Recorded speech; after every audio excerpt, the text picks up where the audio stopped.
My daughter framed me for embezzling $850,000 from my own company, a company I built from the ground up with sweat, blood, and 40 years of my life. For 22 months, she and her husband tried to visit me in prison, but I refused every single time. I sat in my cell in silence, plotting, calculating, and waiting for this exact moment. Today, the heavy steel gates finally open. My family thinks they are welcoming home a frail, broken, and senile old man who needs their charity. They are wrong. Today is not just my release day. It is the day the countdown begins for their total destruction. Before I tell you how I brought down their empire of lies, let me know which city you are watching from in the comments below.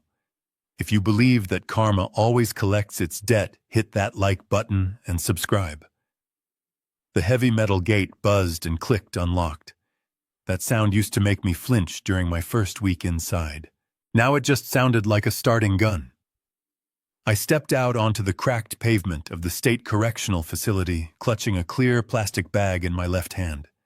Inside was everything the system said I owned in this world. A cheap toothbrush, a pair of reading glasses with a scratched lens, and $14 in cash. That was what 68 years of hard work had supposedly been reduced to. I took a deep breath. The air smelled of exhaust fumes and impending rain, but to me it smelled like opportunities. I didn't have to wait long. A sleek black Mercedes S-Class glided around the corner, its polished rims gleaming under the overcast sky. It looked completely out of place against the gray concrete and razor wire of the prison perimeter. It was my car, or at least it used to be. Now my son-in-law Bradley was behind the wheel. The car stopped right in front of me, the engine purring softly. The driver's door opened and Bradley stepped out.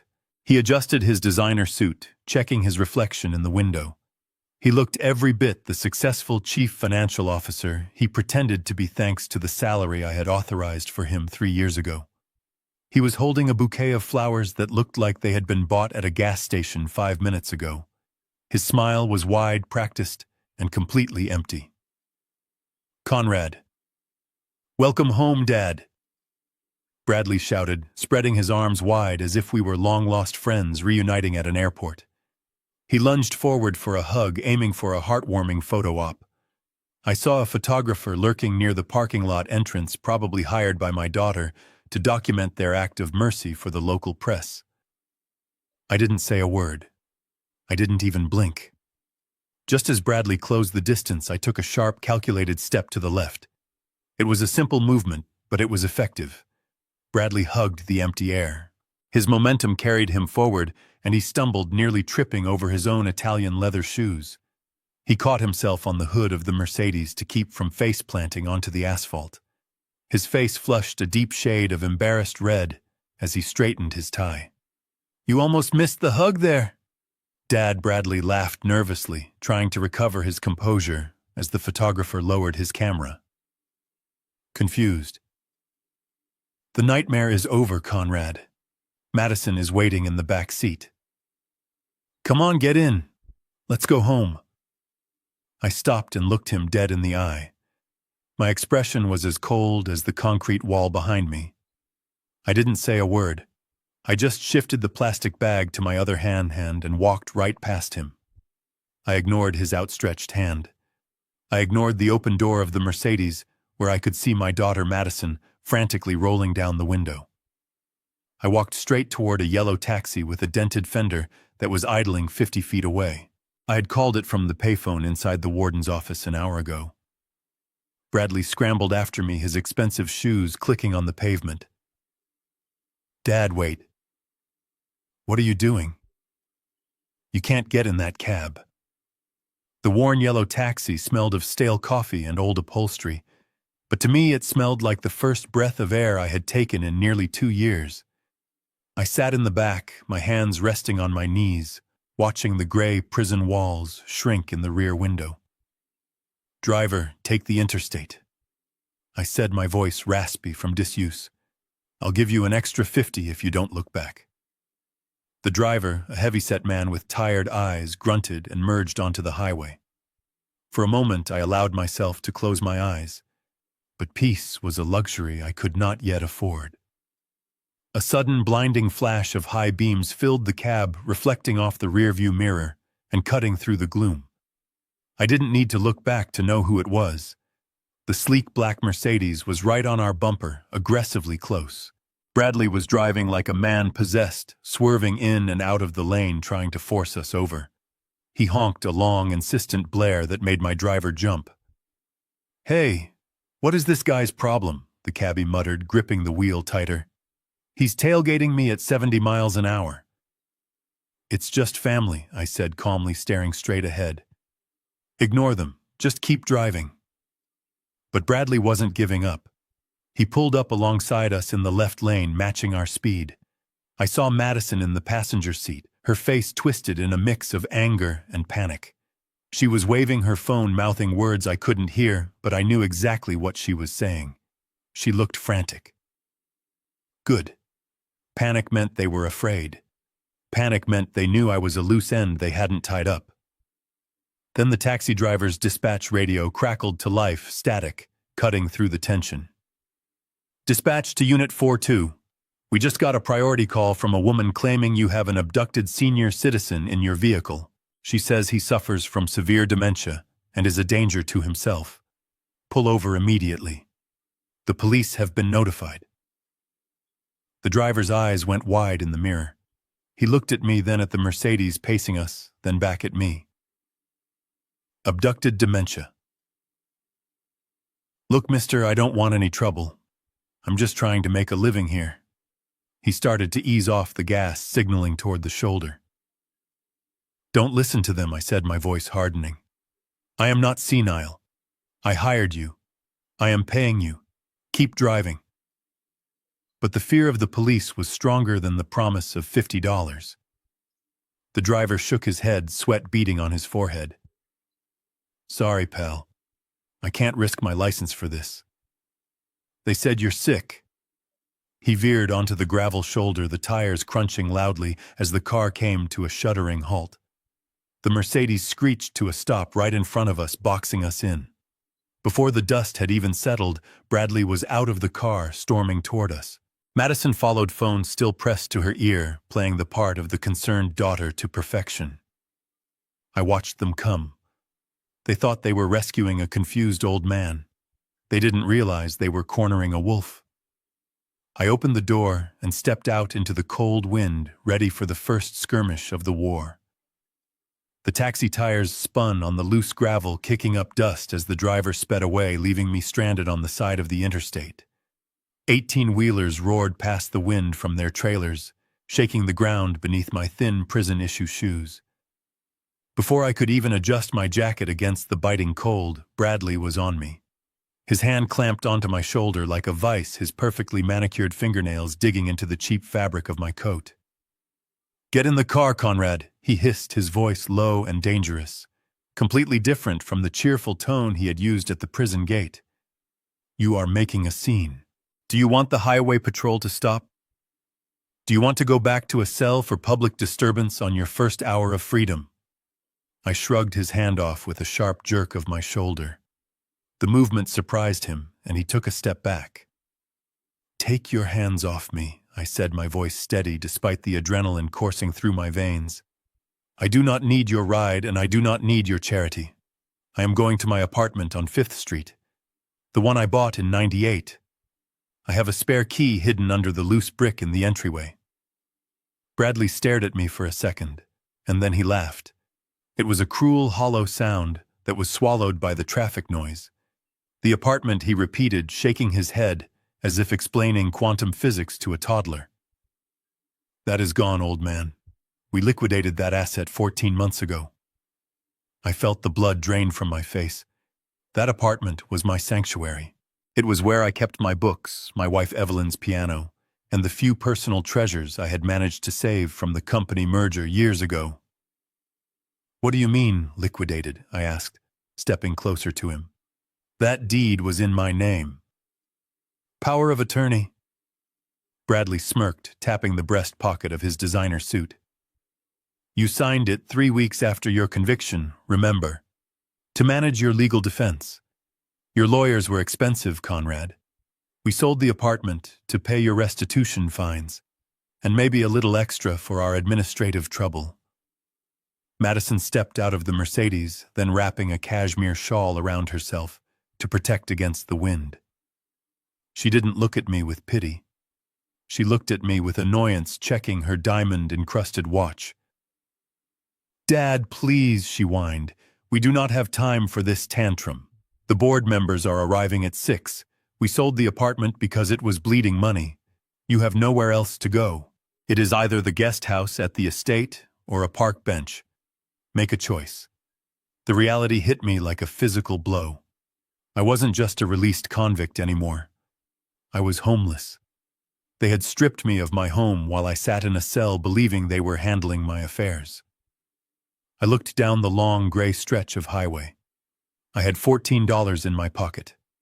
I couldn't fight this battle on the side of the road. I needed a roof. I needed access to a computer. I needed to be inside their fortress to tear it down. "Fine," I said, brushing the dust off my sleeve. "I will come with you.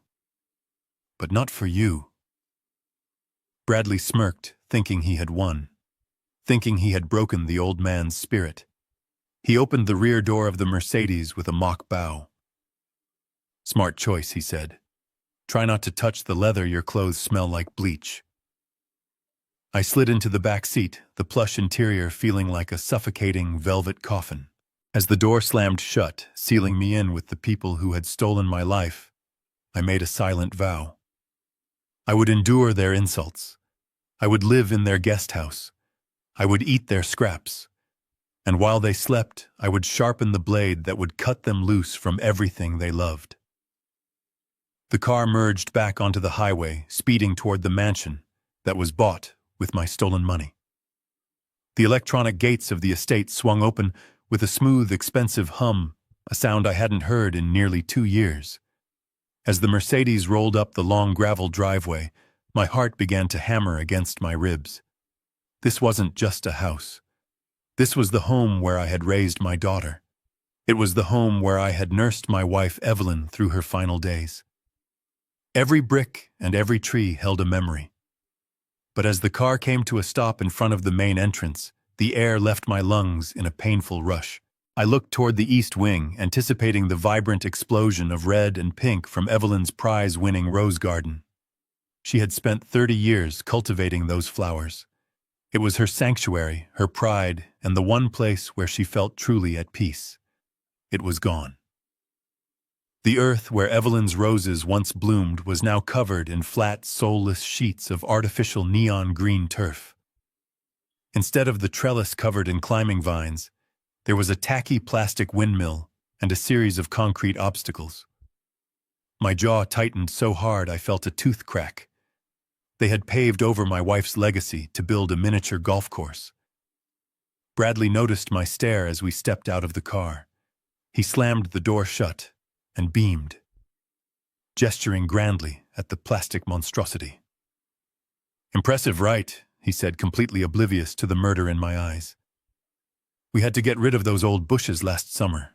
They were attracting too many bees, and honestly, the maintenance costs for the gardener were eating into our entertainment budget. Plus, having a private putting green is a huge power move when we host clients. It screams modern luxury."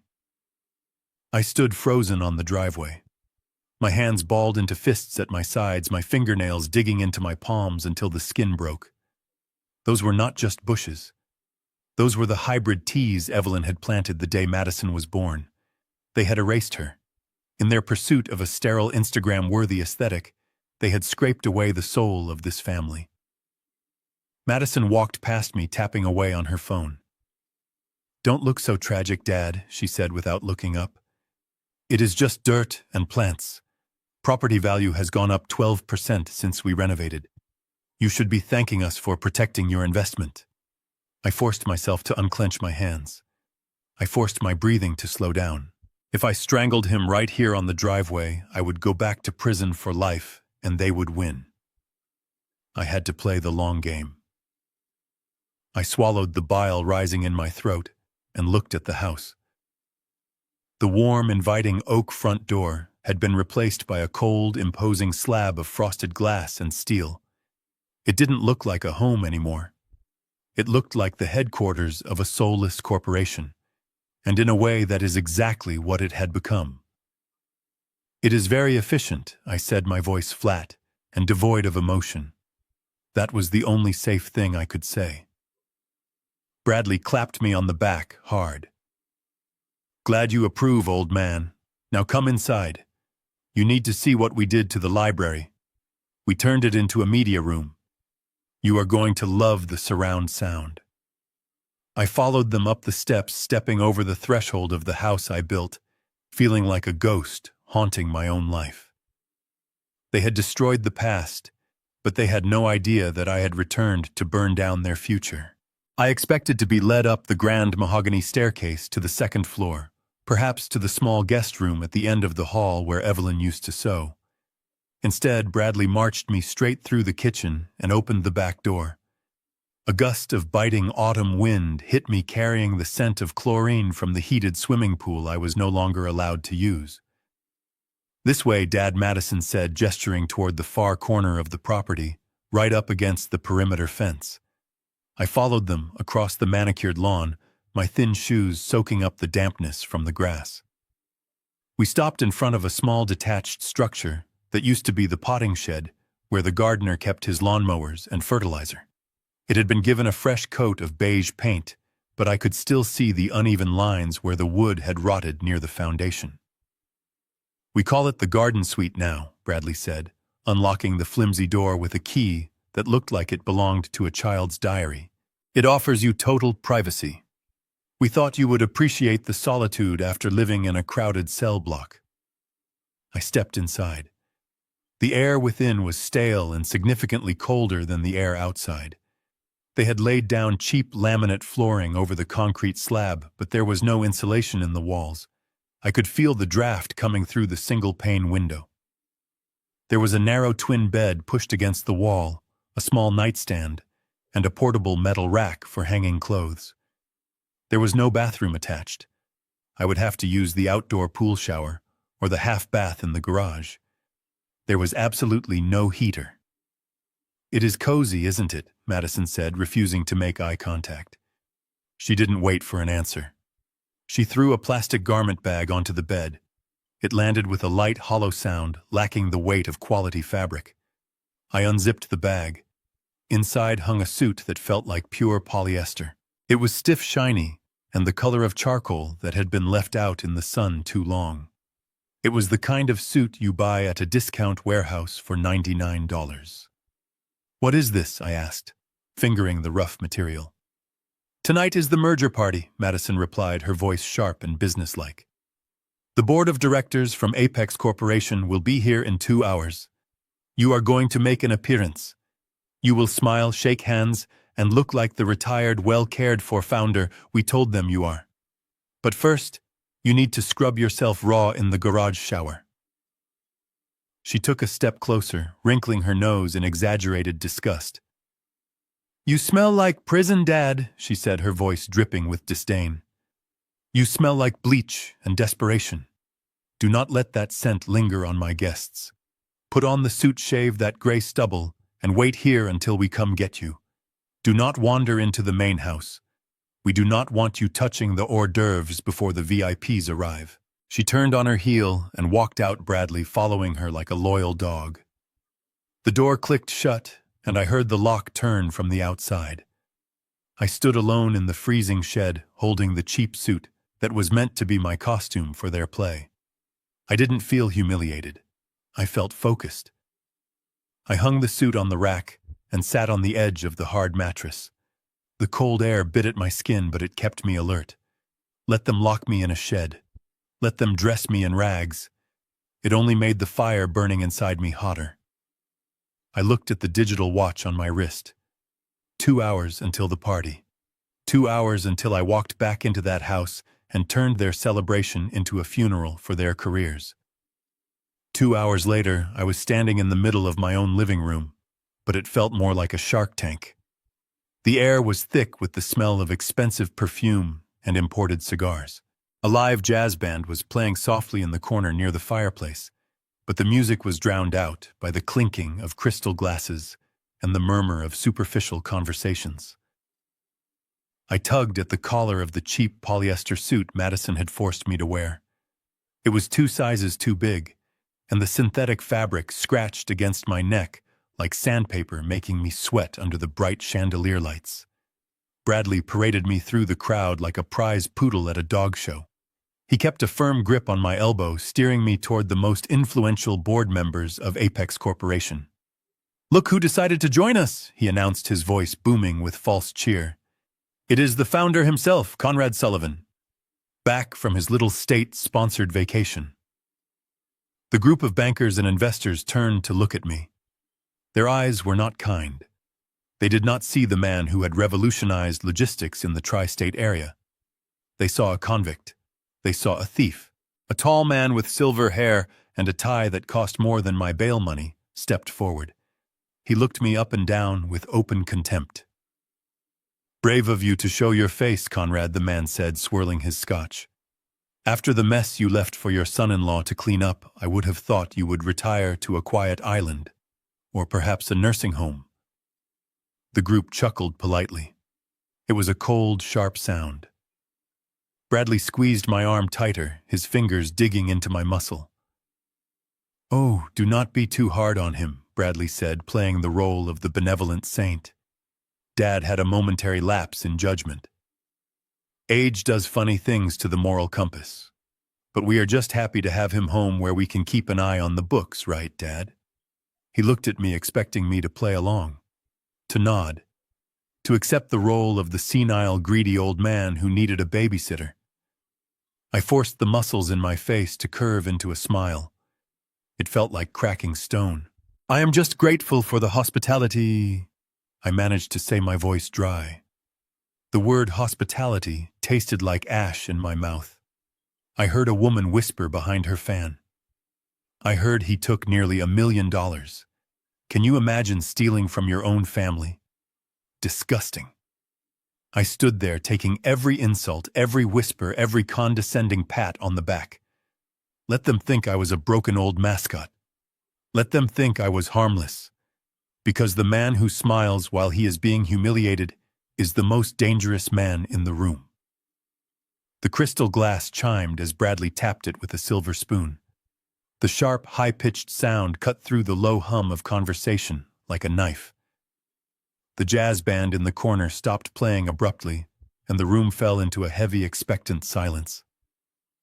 All eyes turned toward the small raised platform where my son-in-law stood, bathed in the warm golden glow of the spotlight.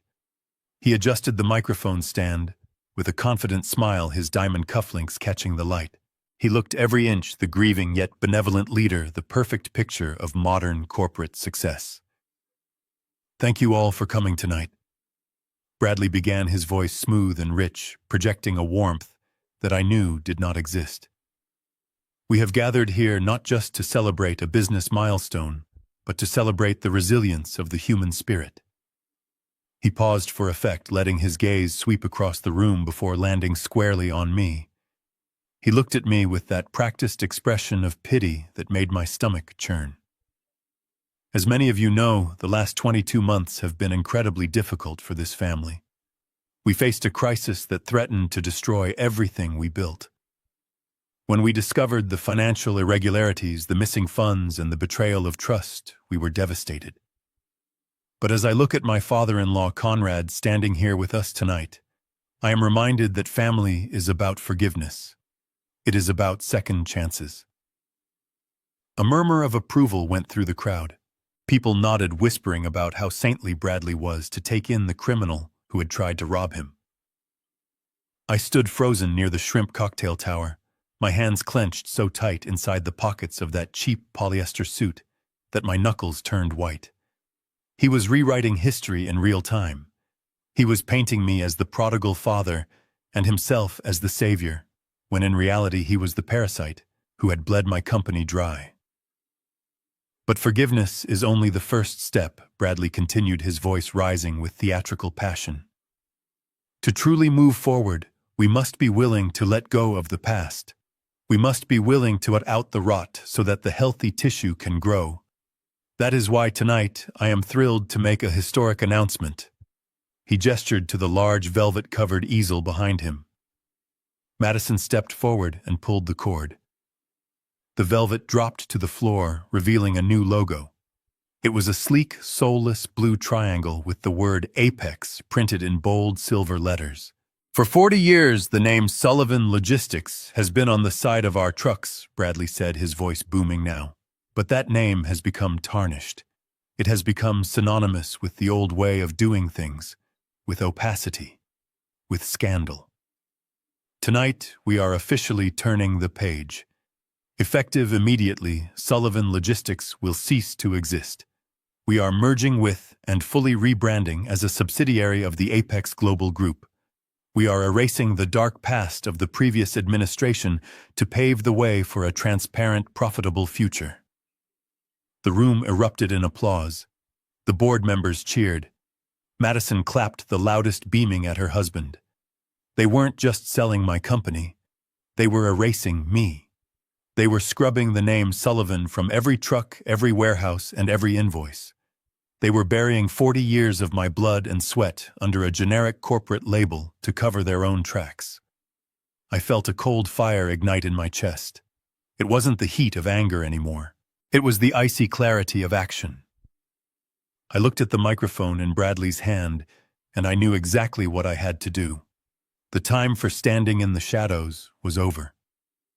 The applause that followed Bradley's announcement was like a physical blow to my chest. Every clap felt like a nail being driven into the coffin of Sullivan Logistics. I watched my daughter Madison beaming in the front row, her eyes shining not with pride, but with the greedy reflection of the stock options she was about to inherit. They thought I was beaten. They thought the cheap polyester suit and the 22 months in a cell had stripped me of my voice. They were wrong. The fire that had been smoldering in my gut since I walked through those prison gates suddenly roared into an inferno. I was not going to let them bury my legacy under a mountain of lies and hors d'oeuvres. I started moving. I did not shuffle like the feeble old man they wanted me to be. I walked with the heavy, purposeful stride that had terrified union reps and competitors for 4 decades. The crowd parted instinctively, confused by the sudden change in my demeanor.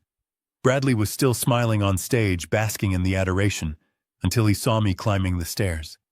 His smile faltered, twitching at the corners.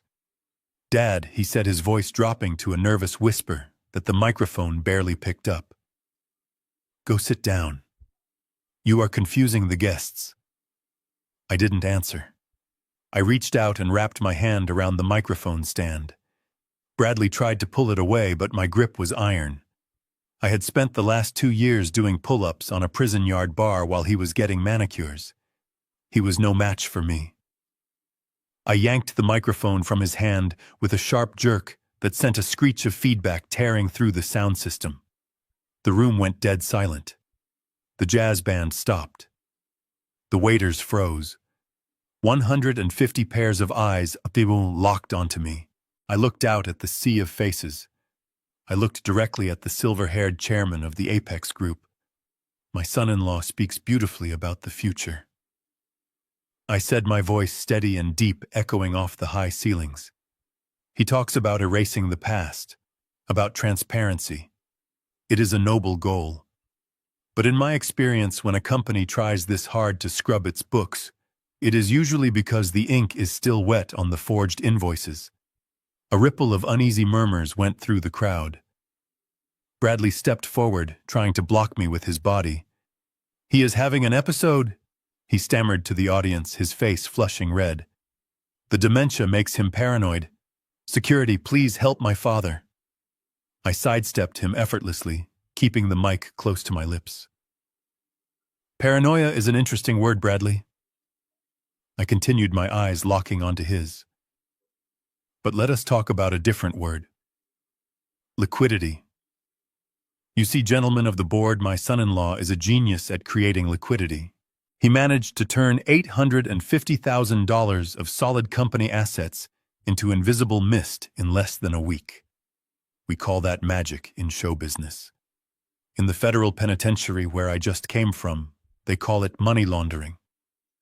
The word hung in the air like toxic smoke. The chairman of Apex slowly lowered his champagne glass to the table. He didn't look angry. He looked calculating. He leaned over and whispered something urgent into the ear of his chief legal counsel. The smiles in the room evaporated. I turned back to the crowd, delivering one final strike. You are not buying a logistics company tonight, friends. You are buying a crime scene that has just been freshly painted. I suggest you check the shipping manifests for the Mexico route before you sign that check. Bradley lunged for me, then panic finally overriding his composure. Cut the mic, he screamed, his voice cracking. Cut the damn mic! The sound system died, but the damage was done. The seed of doubt had been planted deep in the fertile soil of their greed, and I could see the roots already taking hold in the terrified eyes of the investors. The screech of the microphone died instantly as the sound engineer cut the feed on Bradley's frantic order. The sudden silence in the ballroom was heavier than the noise had been. It was a suffocating, heavy silence that pressed against my eardrums. But before the shock could truly settle over the crowd, Bradley signaled the security team with a jerk of his head. Two men in ill-fitting black suits who looked more like nightclub bouncers than corporate security materialized on either side of me. They did not ask me to step down. They grabbed my arms with unnecessary force, their fingers digging deep into my biceps through the thin fabric of the polyester jacket. I did not struggle. I did not shout. I let them drag me off the stage like a sack of unwanted mail.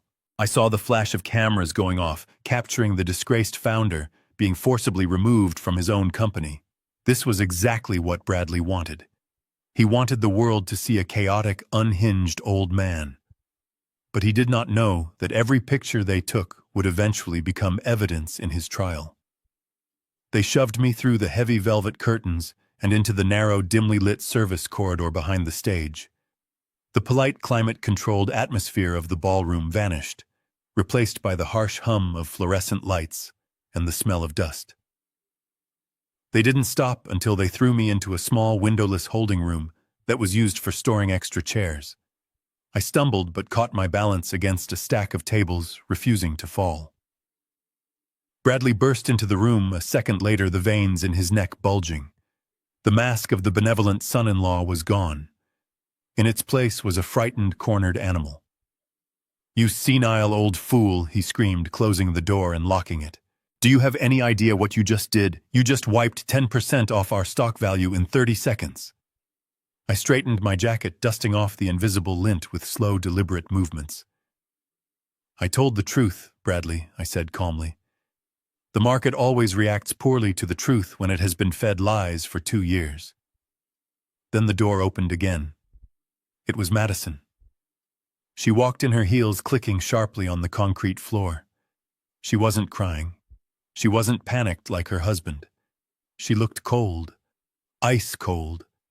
She walked straight up to me, her eyes locking onto mine with a hatred I had never seen before.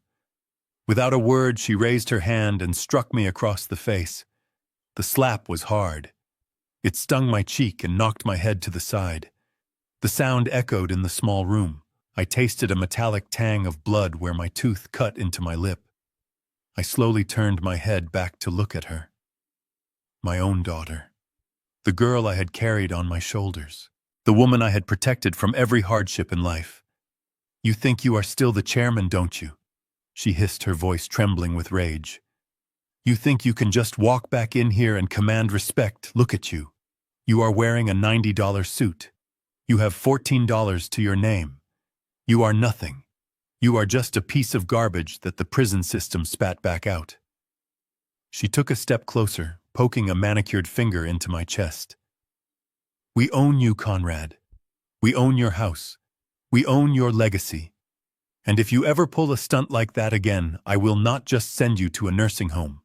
I will have you declared mentally incompetent and locked in a state ward where you will rot in a diaper until you die. Do you understand me?" I looked at her, really looked at her for the first time in years. And in that moment, the last shred of fatherly guilt I had vanished. I wasn't looking at my child anymore. I was looking at a target. "I understand perfectly, Madison," I said softly. She mistook my calm for submission. "Good," she sneered. She turned to the security guards. "Take him back to the shed. Lock him in. And do not give him dinner. He has caused enough trouble for one night." As they dragged me away, my cheek still burning from her slap, I didn't feel pain. I felt clarity. The war had officially begun. The heavy wooden door of the garden shed slammed shut behind me, sealing out the jazz music and the laughter of the party that was supposedly being held in my honor. I heard the deadbolt slide home with a sharp, final click. I was alone again. The silence in the shed was sudden and absolute, broken only by the wind rattling the single thin pane of glass in the window. It was colder now than it had been this afternoon. The damp chill of the night seeped through the uninsulated walls and settled deep into my bones, making the scar on my knee ache. I took off the cheap polyester jacket Madison had forced me to wear and threw it onto the floor. It landed in a heap looking like a discarded shadow. I sat on the edge of the narrow, hard bed, shivering not from the cold, but from the adrenaline that was slowly ebbing away, leaving behind a hard, crystallized anger. About 20 minutes later, there was a hesitant, almost timid tap on the door. It wasn't the aggressive pounding of the security guards or the arrogant knock of my son-in-law. It was soft. The lock turned slowly, and the door opened just a crack, letting in a slice of yellow light from the garden. A hand slid a paper plate onto the laminate floor, followed by a warm plastic bottle of water. I recognized the uniform sleeve. It was Rosa, the housekeeper, who had worked for me for 15 years. She didn't look up at me. She kept her eyes fixed on the dirty floor, her face flushed with a deep, burning shame. "I am so sorry, Mr. Sullivan," she whispered. Her voice trembling so much I could barely hear her over the wind. Mrs. Madison said, "This is all that is left." She said the catering staff had already packed up and gone home. Rosa backed away quickly and locked the door again, as if she were afraid that simply speaking to me would cost her her job. I reached down and picked up the paper plate. It was flimsy, bending under the weight of its contents, and covered with a piece of crumpled aluminum foil. I peeled the foil back, and my stomach turned. It wasn't a meal. It was a collection of scraps that had clearly been scraped off the clearing trays. There was a single cold crab cake that was smashed on one side. There was a piece of filet mignon gray and congealed in its own fat, with a bite mark clearly visible on one corner. There was a spoonful of truffle mashed potatoes that had crusted over and turned yellow. I stared at the plate illuminated by the moonlight filtering through the window. In the federal penitentiary, the food had been terrible. The oatmeal was lumpy, the bread was stale, and the meat was often unidentifiable. But it was served on a clean tray. It was a ration meant for a human being. It was standardized. This plate in my hand was a deliberate insult. This was what you fed to a stray dog you were trying to chase off your porch. My own daughter. The child I had bounced on my knee and paid for through college had sent me garbage to eat, while she feasted on caviar and champagne less than 100 yards away. I stood up and walked to the small metal trash can in the corner of the room. I scraped the food into it with a deliberate, steady hand. I would not eat their scraps. I would rather starve than give them the satisfaction of keeping me alive with their refuse. My hunger was a sharp, gnawing pain in my gut, but it was a useful pain. It sharpened my mind. It reminded me that I was in enemy territory. I drank the lukewarm water in one long gulp and sat back down on the bed to wait. The night was going to be long, but I had plenty to think about. I had a ledger to balance, and the currency I would use was not money, but ruin. The digital watch on my wrist read 2:14 in the morning when the silence of the garden shed was shattered. I wasn't asleep. You do not sleep deeply when you are lying on a thin mattress in a freezing room with no insulation. I was awake staring at the dark ceiling, counting the seconds until sunrise. Suddenly, The flimsy door was kicked open with such violence that the entire wooden structure shook. A blinding beam from a high-powered tactical flashlight cut through the darkness, hitting me directly in the eyes. Before I could even raise a hand to shield my face, the overhead bulb flickered on, casting a harsh yellow glare over the small room. It was Bradley. He looked nothing like the polished, confident executive who had charmed the board of directors just a few hours ago.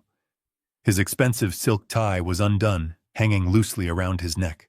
His hair was wild, and his eyes were bloodshot wide with a manic mixture of exhaustion and panic. He smelled of stale scotch and fear. Madison was right behind him, still wearing her shimmering evening gown, but she was barefoot. She had discarded her designer heels somewhere on the lawn so she could move quietly in the dark. "Get up, old man," Bradley screamed, his voice cracking. He didn't wait for me to comply. He grabbed the edge of my mattress and flipped it over with a grunt of exertion. I rolled onto the cold, hard laminate floor, bracing myself against the wall as he ripped the sheets off the bed. They began to tear the room apart with a frenzy that bordered on insanity. Madison grabbed the single pillow I had been given and tore it open. Cheap foam stuffing exploded into the air, like snow settling on her dark hair, but she didn't even blink. She yanked the drawer out of the small nightstand and dumped it upside down. My toothbrush, my reading glasses, and the $14 cash I had to my name scattered across the floor. "Where is it?"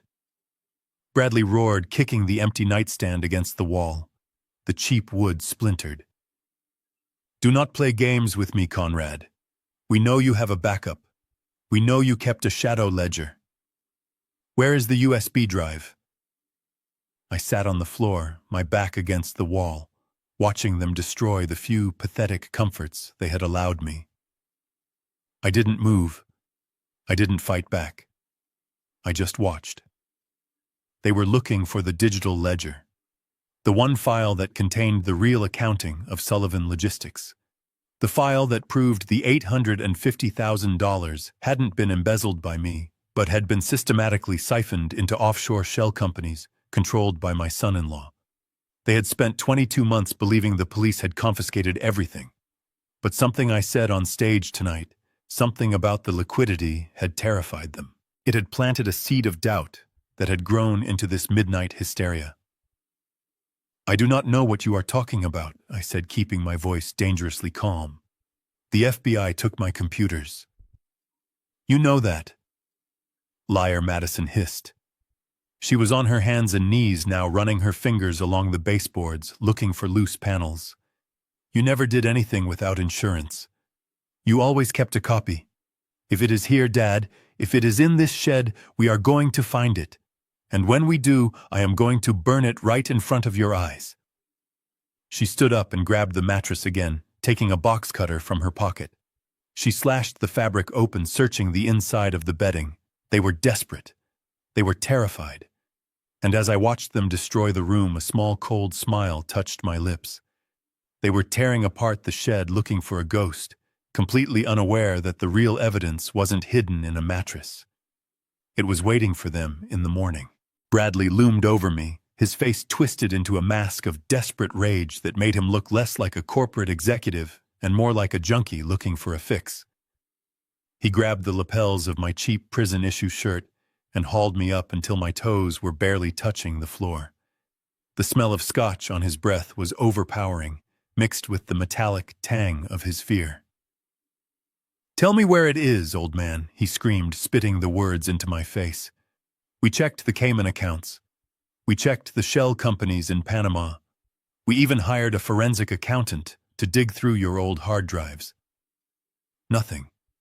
$850,000 does not just vanish into thin air." "Where did you stash it?" I looked him dead in the eye. My pulse remained steady. This was the moment I had anticipated for 22 months. This was the trap. If I showed fear, they would know they were close to the truth. If I showed arrogance, they would keep digging. I had to give them an answer that was pathetic enough to be believable, but destructive enough to make them stop looking. I swallowed hard, feigning a tremble in my voice. "I do not have it, Bradley. It is gone. He shook me again, slamming my back against the wall of the shed. Don't lie to me, Conrad. You are too smart to burn money. You are hoarding it. You are planning something. Tell me the account number, or I swear to God I will burn this shed down with you inside it.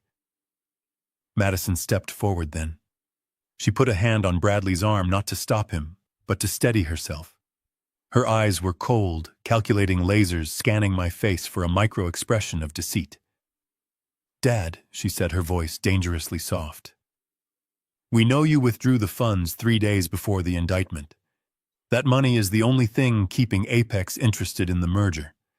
Without that liquidity to cover the holes Bradley made in the books, the deal falls apart. If the deal falls apart, we go to jail. Do you want that? Do you want your daughter in a cell? I let my shoulders slump. I let my head hang low in a posture of defeat. I looked down at my worn-out shoes. I spent it, I whispered. The silence in the room was absolute. Bradley let go of my shirt, and I slid down the wall to the floor. What did you say? Madison asked. I spent it, I repeated louder this time, adding a note of shameful confession to my voice. In prison, everything costs money. Protection costs money. Extra food costs money. Gambling debts cost money. Do you think I survived 22 months in a maximum security unit because I am tough? I paid people off. I played poker with the guards. I bought my safety one hand at a time. It is all gone. Every cent. Bradley stared at me, his mouth hanging open. He looked like I had just punched him in the gut. You gambling addict, he whispered, his voice trembling with disbelief. You threw away nearly $1 million on poker and protection money while we were out here trying to save your reputation. You selfish, senile old parasite. He kicked the mattress I had been sleeping on, sending it sliding across the room. He ran his hands through his messy hair, pacing back and forth like a caged tiger. This is it, Madison, he yelled. We are done. The liquidity is gone. The reserves are empty. We are walking into that meeting tomorrow with nothing but a smile and a prayer. Madison looked at me with pure, unadulterated disgust. She didn't see a father. She saw a wasted investment. She saw a liability. You are pathetic, she spat. I used to think you were a titan of industry. But you are just a weak, frightened old man who bought his way out of a beating. I stayed on the floor watching them unravel. It was the best acting performance of my life. They believed the lie because it fit their narrative of me. They thought I was weak. They didn't know that every penny of that $850,000 had gone to the best private investigators in the country. They didn't know I hadn't bought protection. I had bought the shovel that was about to dig their graves. Bradley stood over me for a long moment, his chest heaving as he tried to regain some semblance of control. The realization that the cash reserves were gone had clearly terrified him, but fear often makes weak men cruel. He ran a hand through his disheveled hair and took a deep breath, forcing the panic back down into the dark corners of his mind. He buttoned his suit jacket, smoothing out the wrinkles with a trembling hand, and looked down at me with a gaze that was entirely devoid of humanity. Fine, he said, his voice dropping to a low, lethal whisper. The money is gone. You were stupid enough to burn our safety net. That means we have no choice now. We have to sell to Apex. It is the only way to cover the deficit before the quarterly audit next week. He squatted down so his face was level with mine. The smell of scotch was still on his breath, but his eyes were sober and sharp. Tomorrow morning at 10 o'clock, you are going to walk into that boardroom. You are going to sit at the head of the table, and you are going to sign the full acquisition agreement. You will smile. You will shake hands with the CEO of Apex, and you will thank him for saving your legacy. I stared back at him, maintaining my silence. My silence seemed to irritate him more than my words ever could. He reached out and tapped my chest right over my heart with his index finger. It was a hard, rhythmic tapping, like a countdown. And just in case you are thinking of pulling another stunt like you did on stage tonight, let me remind you of something, Conrad. You have a condition.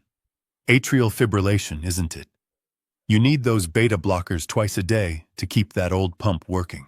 He stood up and dusted off his knees, towering over me again. Pharmacy copays are expensive, he said casually, as if discussing the weather. And insurance companies can be so difficult with paperwork. It would be a tragedy if there was a clerical error. If your prescription got lost. If you suddenly found yourself without medication for a few days. A heart attack at your age is a very natural way to go. No one would ask questions. Madison was standing by the door, her arms crossed. She didn't flinch at her husband's threat. She nodded in agreement. And if the heart attack doesn't kill you, she added, her voice chillingly practical, we have other options. Doctor has already prepared the competency evaluation. All we have to do is sign it. We can have you involuntarily committed to the state psychiatric ward by noon. You know, the one on the south side, the one with the barred windows and the orderlies who carry tasers. That is where you will spend the rest of your life, Dad. Drooling in a plastic chair, medicated into oblivion, waiting for a visitor who never comes. The threat hung in the freezing air between us. It wasn't just a threat. It was a promise. They had stripped me of my home, my money, and my dignity. Now they were threatening my life and my mind. So sleep well, Bradley said with a sneer. You have a big day tomorrow. Do not disappoint us. He grabbed Madison's arm and they walked out into the night. The door slammed shut, and for the second time that night, I heard the heavy thud of the deadbolt sliding home. I listened to their footsteps fading across the gravel, heading back to the warmth of the mansion. I waited 5 full minutes to make sure they were gone. Then I slowly reached under the collar of my undershirt. My fingers brushed against the tiny cold metal disc taped to my collarbone. It was a micro-recorder the size of a quarter that I had bought from a fellow inmate for 3 packs of cigarettes on my last day inside. I pressed the stop button. The tiny red light blinked once and went out. I didn't have the ledger they were looking for, but I had something better. I had a confession. I had a threat. And tomorrow I was going to use it to hang them. The sun had not yet risen when I opened my eyes. The digital watch on my wrist read 5:15 in the morning. My breath misted in the freezing air of the shed. My body ached from sleeping on the thin mattress on the hard floor, and the hunger from missing dinner was a sharp cramping pain in my stomach. But my mind was crystal clear. Today was the day. At 10 o'clock, Bradley and Madison expected a broken, medicated old man to walk into that boardroom and sign away his life's work. They expected me to be terrified of their threats to send me to the asylum. But they had made a critical mistake. They had forgotten that before I was a CEO, before I was a father, I was a combat engineer in the Marine Corps. And you do not lock a combat engineer in a tool shed with a dirt floor and expect him to stay put. I moved silently to the corner of the shed where the old gardening tools were stacked. I had spotted it last night before they cut the lights. A rusted coil of baling wire used for tying up tomato plants. I snapped off a 6-inch piece, bending it back and forth until the metal fatigued and broke. It was crude, but it was strong. I walked to the door. The lock was a standard residential deadbolt. A joke. I inserted the wire into the keyway, feeling for the tumblers. My hands, which Bradley claimed were too shaky to sign a check, were steady as a surgeon's. I applied tension, feeling the pins set one by one.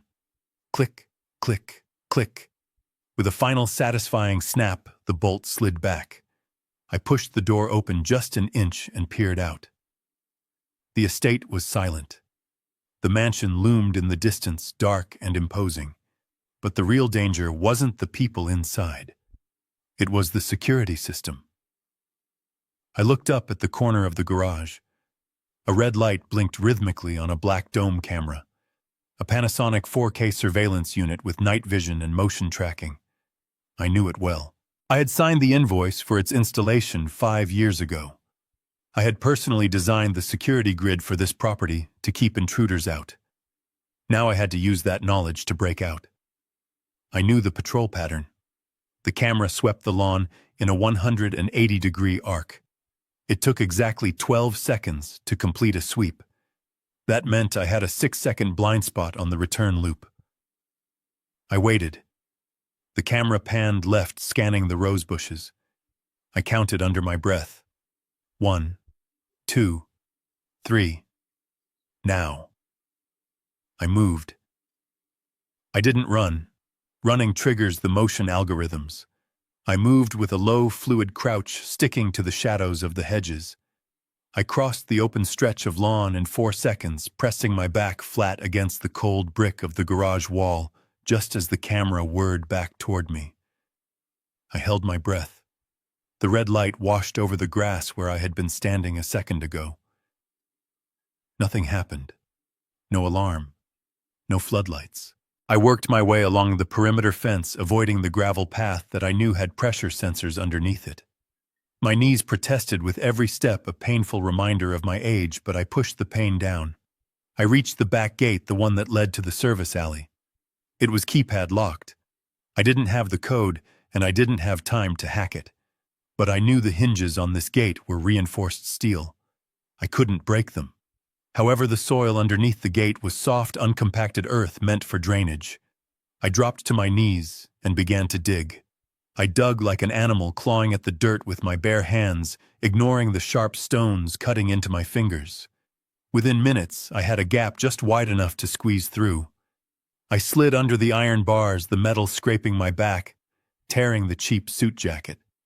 I pulled myself through to the other side and stood up in the alley. I was out. I was dirty, I was bleeding, and I was exhausted. But I was free. I brushed the dirt off my clothes and started walking toward the main road. I had 4 hours to get to the city, meet my lawyer, and crash a multi-million-dollar party. The sun began to peek over the horizon, painting the sky, the color of blood. It was going to be a beautiful day. It took me nearly an hour to walk from the manicured silence of the estate to the grimy industrial heart of the city.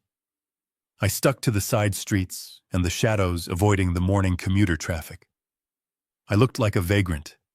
My cheap polyester suit was torn at the shoulder from squeezing under the gate, my shoes were caked in mud, and I had a smear of dried blood on my cheek. People on the sidewalk crossed the street to avoid me. They saw a homeless old man muttering to himself. They didn't know they were looking at a CEO on his way to a hostile takeover. I pushed open the door of the Bluebird Diner. A bell jangled overhead, announcing my arrival. The place smelled of burnt coffee, bacon grease, and stale cigarette smoke that had seeped into the vinyl booths over 40 years. It was a dive, the kind of place where truck drivers and shift workers ate breakfast in silence. It was also the only place in the city where I knew I wouldn't be recognized by the social climbers Bradley invited to his parties. I scanned the room. In the back corner, hidden away from the window, sat a man in a rumpled tan raincoat. Whitman. He was nursing a mug of black coffee and reading a newspaper that was folded into a tight square. He looked older than I remembered. His hair had thinned and the lines around his eyes were deeper etched by the stress of fighting a losing battle for 22 years.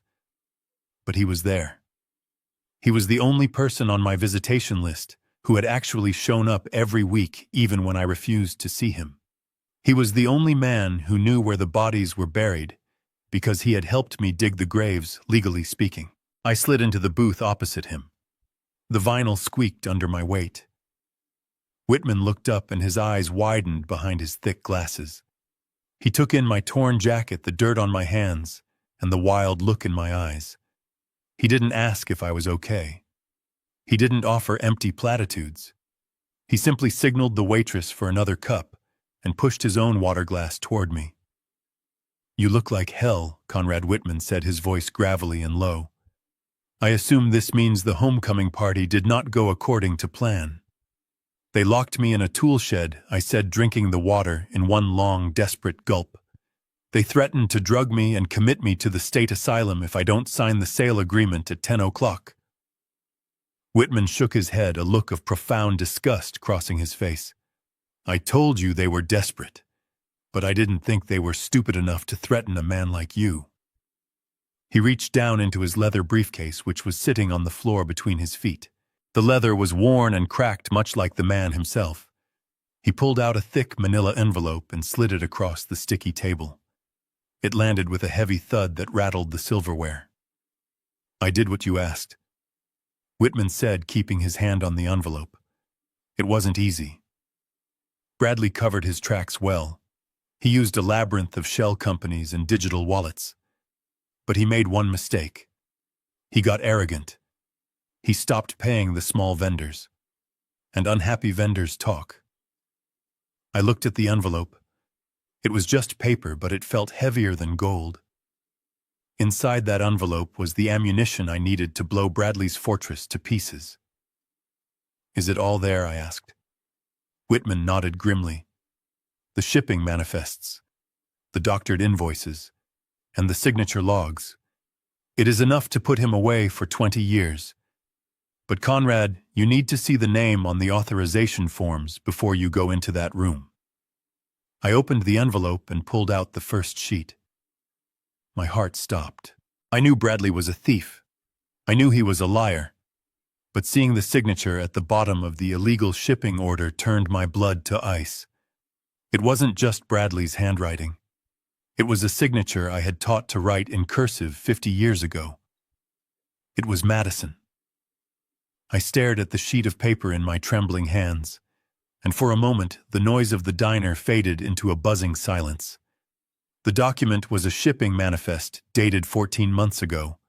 It detailed a cargo of commercial air conditioning units bound for a warehouse in Juarez, Mexico.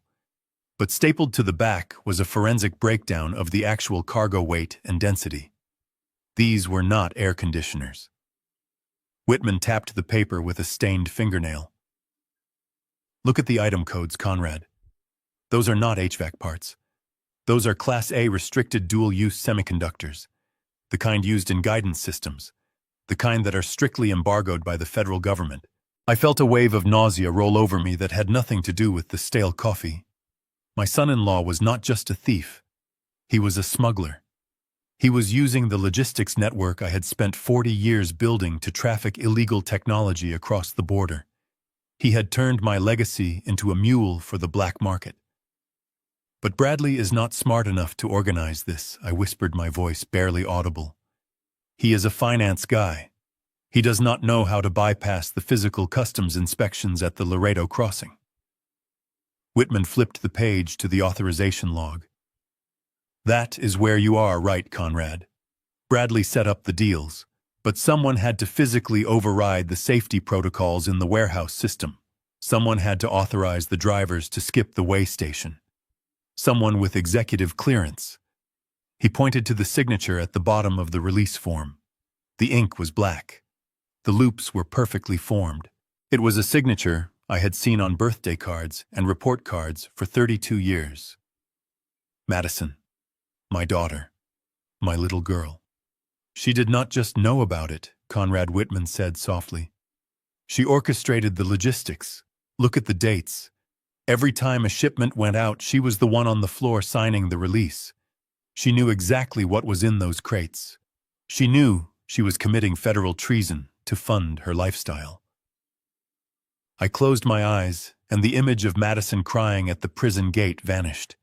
The image of her slapping me in the holding room vanished. In their place was a monster, a cold, calculating criminal who had framed her own father to cover up an operation that could put her away for life. She wasn't protecting the company. She was protecting her freedom at the expense of mine. I realized then that the daughter I loved had died a long time ago. The woman in the mansion was a stranger, and strangers do not get mercy. I folded the documents and slid them back into the envelope. The paper felt heavy like a loaded gun. "Is this enough?" I asked, my voice steady and cold as ice. Whitman nodded. "It is enough to bury them, Conrad. It is enough to seize their assets, their accounts, and their freedom. But you have to deliver the blow. If I hand this to the FBI, it will take weeks to process. If you walk into that boardroom and drop this on the table while the Apex CEO is watching, the deal dies instantly." I stood up and threw a $20 bill on the table, the last of my money. I didn't need it anymore. I buttoned my torn jacket and looked at my reflection in the diner window. I looked like a homeless man, but inside I felt like the Grim Reaper. "Let's go," I said. "I have a merger to stop." Whitman looked at the stack of documents again, his brow furrowed in confusion. He was a brilliant lawyer, but he was a linear thinker. He tapped the thick file of forensic evidence that lay between us on the sticky diner table. "Conrad," he said slowly, trying to piece the puzzle together. "This level of investigation is unprecedented. We are talking about satellite tracking logs, deep dive forensic accounting, and surveillance photos from inside a restricted customs zone. This kind of intel costs a fortune. How did you authorize this from a prison payphone? And who paid for it? You just told me you are broke." I leaned back in the booth and allowed myself a grim smile. The coffee in my mug had gone cold, but I drank it anyway. It was time to reveal the final secret, the one that not even my lawyer knew. "Everyone thinks I stole that $850,000, I said, keeping my voice low so the waitress wouldn't hear. The prosecutor called it embezzlement. The news called it greed. Bradley calls it my retirement fund. They are all wrong. I did not steal that money, Whitman. I invested it." I reached for the sugar dispenser and began to spin it slowly on the table. 2 years ago, when I first suspected Bradley was cooking the books, I knew I couldn't catch him from the inside. He had already locked me out of the server. He had turned the board against me. If I had hired investigators, then he would have seen the payments. He would have destroyed the evidence and framed me for something worse. I needed to disappear. I needed to become the villain so I could work in the dark. Whitman stared at me, his mouth slightly open. "You mean—" "Yes," I interrupted. "I deliberately moved that money into an untraceable offshore account. I knew it would trigger an audit. I knew it would get me indicted. I essentially handcuffed myself to buy time. But that money didn't sit in a vault in the Cayman Islands." I leaned forward, my eyes locking onto his. "The day I was sentenced, that money was automatically transferred to a retainer account for Blackwood Intelligence, the best private investigation firm in the country. That $850,000 paid for 22 months of 24-hour surveillance on my son-in-law. It paid for the GPS trackers under his trucks. It paid for the drones over the warehouse. It paid for the forensic accountants who reconstructed the shredded documents from his trash." I pointed at the file in front of him. "That is not just a stack of paper, Whitman. That is an $850,000 receipt. Every penny I was accused of stealing was spent on catching the people who actually stole from my company. I sat in that cell eating terrible food and sleeping on a steel cot, knowing that every single day my money was out here working for me. My money was watching them when they slept. My money was recording them when they laughed about how stupid I was." Whitman sat back, exhaling a long, shaky breath. He took off his glasses and rubbed the bridge of his nose. "You crazy son of a gun," he muttered, a hint of admiration creeping into his voice. "You literally bet your life on this." I stood up and buttoned my torn jacket. "I didn't bet, Whitman. I calculated. And now the investment has matured. It is time to cash out. Grab the file. We have a board meeting to crash." Whitman hesitated for a moment, his hand lingering near the inside pocket of his trench coat. For a second, I thought he was going to pull out a revolver. In the old days, when we dealt with union strikes and mob attempts to hijack our trucks, a .38 special was sometimes a necessary tool of the trade. But those days were gone. Violence was the weapon of the desperate, and I was no longer desperate. I was prepared. "Do you want protection?" Conrad Whitman asked, his voice low. "I can make a call. I know people who can walk you into that building with muscle." I shook my head. "I do not need muscle, Whitman. Muscle is what got Bradley into this mess. He thought he could bully the market. He thought he could bully me. I need precision." Whitman nodded, understanding immediately. He withdrew his hand, but instead of a gun, he placed a small velvet box on the table. I opened it. Inside lay a sleek black fountain pen. It looked expensive, heavy, and innocent. "It is a dictaphone high-fidelity omnidirectional microphone," Whitman explained. "It has a 12-hour battery life and uploads directly to a secure cloud server the moment it detects a Wi-Fi signal. You do not even need to press record. It is voice-activated. If Bradley so much as whispers a threat, this pen will catch it." I picked up the pen, testing its weight. It felt balanced. It felt like judgment. I slid it into the breast pocket of my torn jacket, right next to the handkerchief Madison had sneered at. "And this," Whitman said, sliding a thick document across the table. "This is the nuclear option." I looked at the cover sheet. It was stamped with the deep red seal of the Federal District Court. It was a motion for an emergency injunction against the sale of Sullivan Logistics, citing probable cause of criminal racketeering and fraud. It wasn't just a lawsuit. It was a kill switch. "The moment you put this on the table, the sale is legally frozen," Whitman said. "The SEC will be notified automatically. Apex cannot buy a company that is under federal review. But be careful, Conrad. Once you play this card, there is no going back. You are declaring war not just on Bradley, but on the entire board." I ran my thumb over the red seal. I remembered the way Madison had looked at me when she ordered the guards to lock me in the shed. I remembered the cold crab cake. I remembered the 22 months of silence. "There is no going back," I said, standing up. The time for retreat ended when they stole my house. I took the file and tucked it under my arm. I had my shield and I had my sword. I didn't need a gun to destroy my son-in-law. I was going to dissect him with the law and bury him with his own words. I walked out of the diner and into the bright, harsh light of the morning. The city noise washed over me, but I didn't hear the traffic. All I could hear was the ticking clock counting down to 10 a.m. Whitman's old sedan was a reliable machine, but it was no match for the gridlock of downtown traffic. We were 3 blocks away from the financial district when the brake lights ahead of us turned into a solid wall of red. I looked at the dashboard clock. It was 9:48. The signing ceremony began in 12 minutes. If I wasn't in that room when the pen hit the paper, everything I had suffered for would be meaningless. Bradley would win. Madison would win.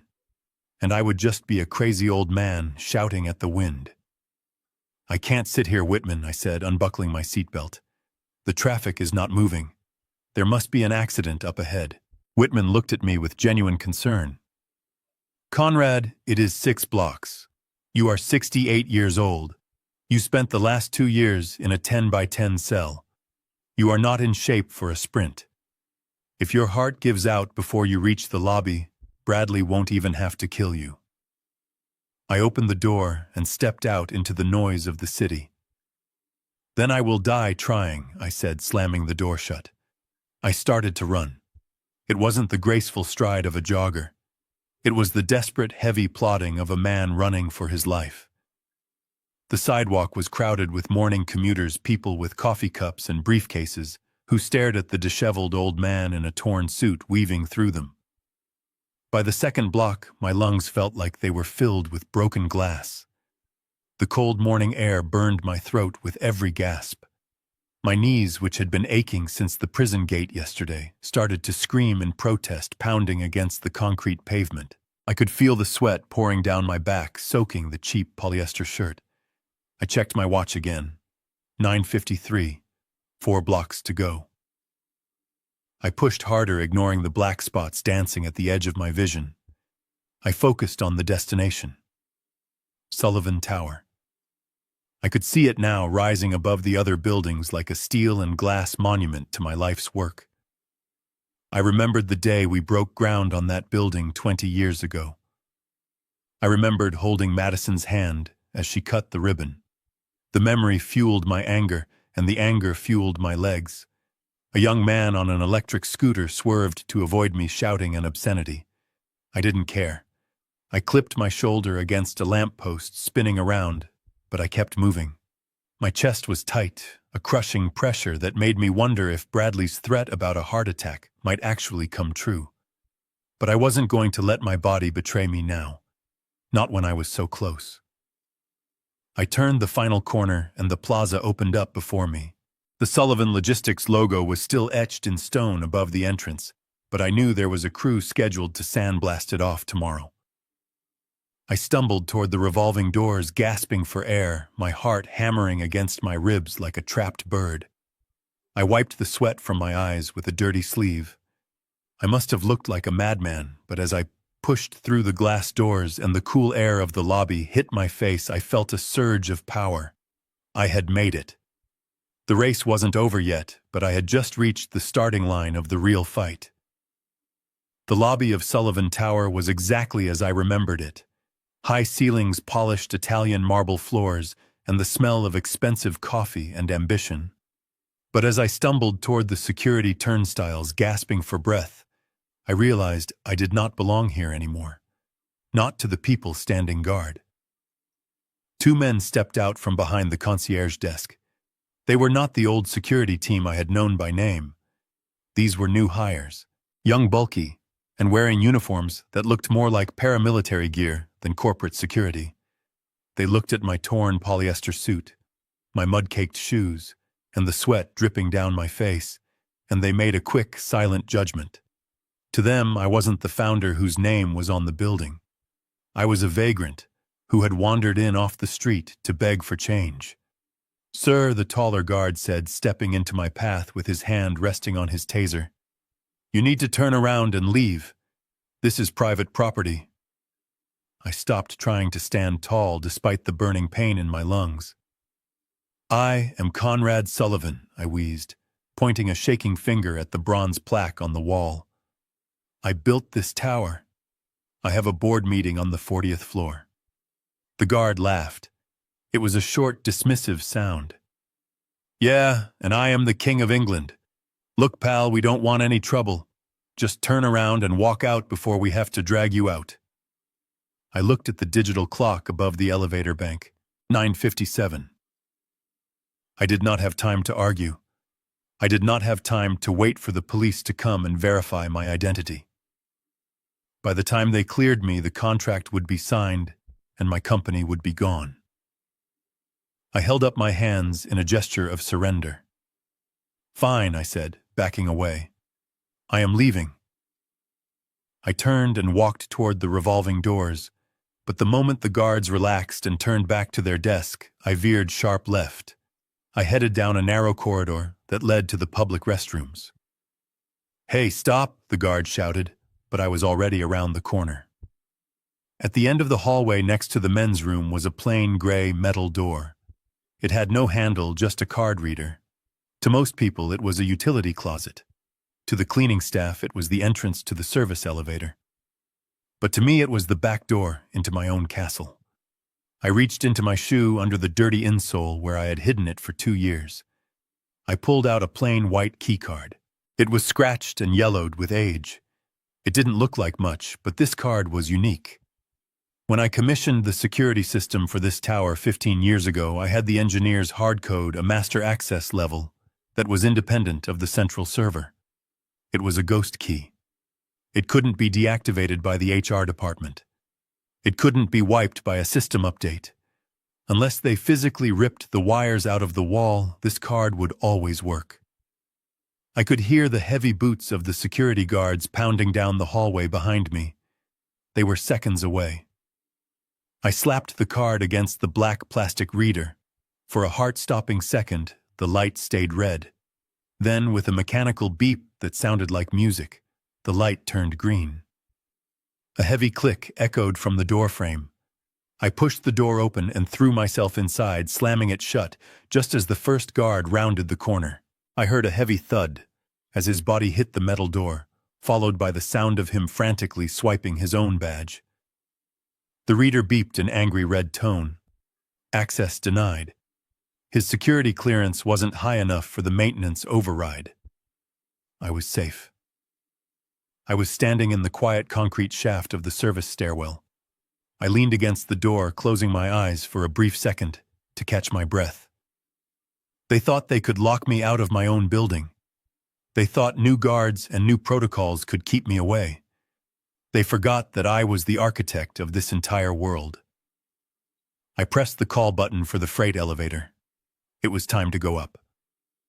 The service elevator was nothing like the high-speed glass capsules that whisked clients up from the lobby. It was a heavy industrial metal box that smelled of solvent old grease and the faint lingering scent of floor wax. It groaned and rattled as it ascended, vibrating under my feet like a caged beast.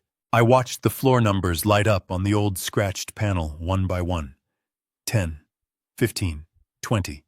Each number was a heartbeat ticking down the seconds to the confrontation that would define the rest of my life.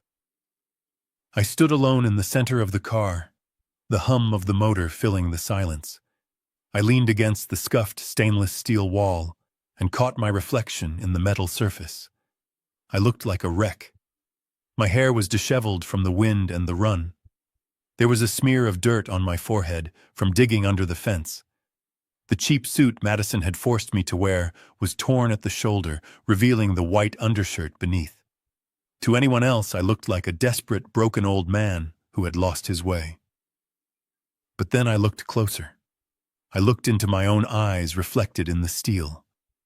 They were not the eyes of a victim. They were not the cloudy, confused eyes of the senile invalid Bradley claimed I was. They were sharp. They were cold. They burned with a blue fire that I hadn't felt in 30 years. It was the same look I had when I negotiated the first interstate contract that put Sullivan Logistics on the map. It was the look of a man who knows he holds the winning hand in a high-stakes poker game. I reached up and adjusted my tie. The cheap fabric felt rough against my fingers, but I tightened the knot with the precision of a Marine. I brushed the dust off my lapels. It didn't matter that I was wearing rags. It didn't matter that I had no money in my pocket. When those doors opened, I wasn't going to walk out as a pauper. I was going to walk out as the chairman. I patted the breast pocket where the dictaphone pen sat, its red light waiting to be triggered. I felt the weight of the federal injunction tucked under my arm. These were my weapons, and they were more powerful than any gun, 35, 36. The elevator began to slow down. The air pressure changed, popping in my ears. My stomach did a small flip, not from fear, but from a fierce, predatory anticipation. Above me, I could hear the faint murmur of voices. They were already there. Bradley Madison, the lawyers, the bankers. They were probably pouring champagne, toasting to their brilliance, toasting to the future they had stolen. They had no idea that the ghost of the past was rising up through the floorboards to drag them down to hell. 39. 40. The elevator came to a halt with a shuddering thud that echoed in the shaft. The mechanical bell dinged a sharp, clear sound that felt like the ring of a boxing match bell.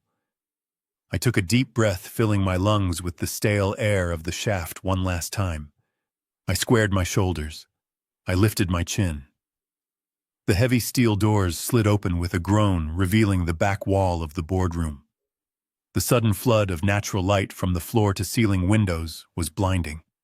I stepped out of the metal box and onto the plush carpet. The air conditioning was cold and crisp. I walked past the shocked catering staff who dropped a tray of glasses. I didn't look at them. I kept my eyes fixed on the long mahogany table ahead. The game was on. The heavy double doors of the boardroom swung open with a smooth, silent weight that betrayed their cost. I stepped across the threshold, and for a moment the only sound in the room was the soft whir of the air conditioning and the thud of my muddy shoes on the plush imported carpet. The conversation, which had been a low hum of self-congratulatory laughter, died instantly. It wasn't a gradual silence. It was the sudden suffocating vacuum that happens when a predator enters a clearing. There were 12 people seated around the massive oval mahogany table. I saw the sleek silver laptops, the crystal pitchers of ice water, and the thick leather-bound binders that contained the sale of my life's work. At the head of the table sat the CEO of Apex Global, a man I recognized from magazine covers. He paused with a porcelain coffee cup halfway to his lips, his eyes narrowing behind gold-rimmed glasses as he took in my appearance. And what an appearance it must have been. In a room filled with $3,000 Italian suits and manicured hands, I stood there in a torn polyester jacket, stained with grease from the elevator shaft and mud from the garden fence. My hair was wild from the wind, and I was dripping sweat. To them, I did not look like the founder of the company. I looked like a deranged homeless man who had wandered in off the street to beg for spare change. Madison dropped her pen. It clattered loudly against the wood, echoing like a gunshot. Her face drained of all color, turning a sickly shade of gray. She stared at me with wide, terrified eyes, her hand instinctively going to her throat. She knew. She knew the shed was locked. She knew the gate was secured. Seeing me standing there must have felt like seeing a ghost rise from the grave. But Bradley was faster. He was a creature of spin, and he reacted with the desperate reflex of a man trying to stop a dam from bursting. He shot out of his chair, his smile stretching so wide it looked painful. He rushed toward me, positioning his body between me and the investors, trying to block their view of my ruined clothes. "Gentlemen, please forgive the interruption," Bradley announced, his voice booming with a forced joviality that cracked slightly at the edges. "This is Conrad, my father-in-law. He must have slipped away from his caregivers again." He turned to the confused executives at the table, offering them a conspiratorial, apologetic shrug. "You know how it is with the elderly," Bradley continued, tapping his temple significantly. "He has good days and bad days. Today he is a little confused about the timeline. He probably thinks it is a board meeting from 10 years ago. He just wanted to come by and offer his congratulations. He loves this company so much, he cannot stay away even when his mind is wandering." He gripped my arm, his fingers digging into my bicep with bruising force while he kept that plastic smile plastered on his face. "Come on, Dad," he hissed through his teeth so only I could hear. "Don't make a scene. Just wave and let me walk you out, or so help me God, I will have security throw you down the stairs." I looked at him. I looked at the fear dancing behind his eyes. He was trying to rewrite reality in real time. He was trying to turn my arrival into a heartwarming anecdote about a senile old man. I didn't pull away. I didn't shout. I just stood there, rooted to the spot like an old oak tree, and let his lie hang in the air for a long, uncomfortable second. Then I looked past him directly at the CEO of Apex and smiled. It was the sharp, cold smile of a shark that has just smelled blood in the water. Bradley kept his grip on my shoulder, guiding me forcefully toward the empty leather chair at the head of the table. To the room it looked like a solicitous son-in-law helping an infirm relative. To me, it felt like a prison guard escorting an inmate to the electric chair. I sat down. The chair was soft Italian leather, the kind that swallows you whole. It was a stark contrast to the metal stool I had perched on in the diner just an hour ago. The room was silent save for the hum of the hard drive in the projector and the nervous shuffling of papers. The CEO of Apex, a man whose time was billed at $10,000 an hour, drummed his fingers on the table. He looked at Bradley, then at me, then at his legal counsel. "If he is here and he is the majority shareholder of record, we need his signature," the CEO said. His voice clipped and impatient.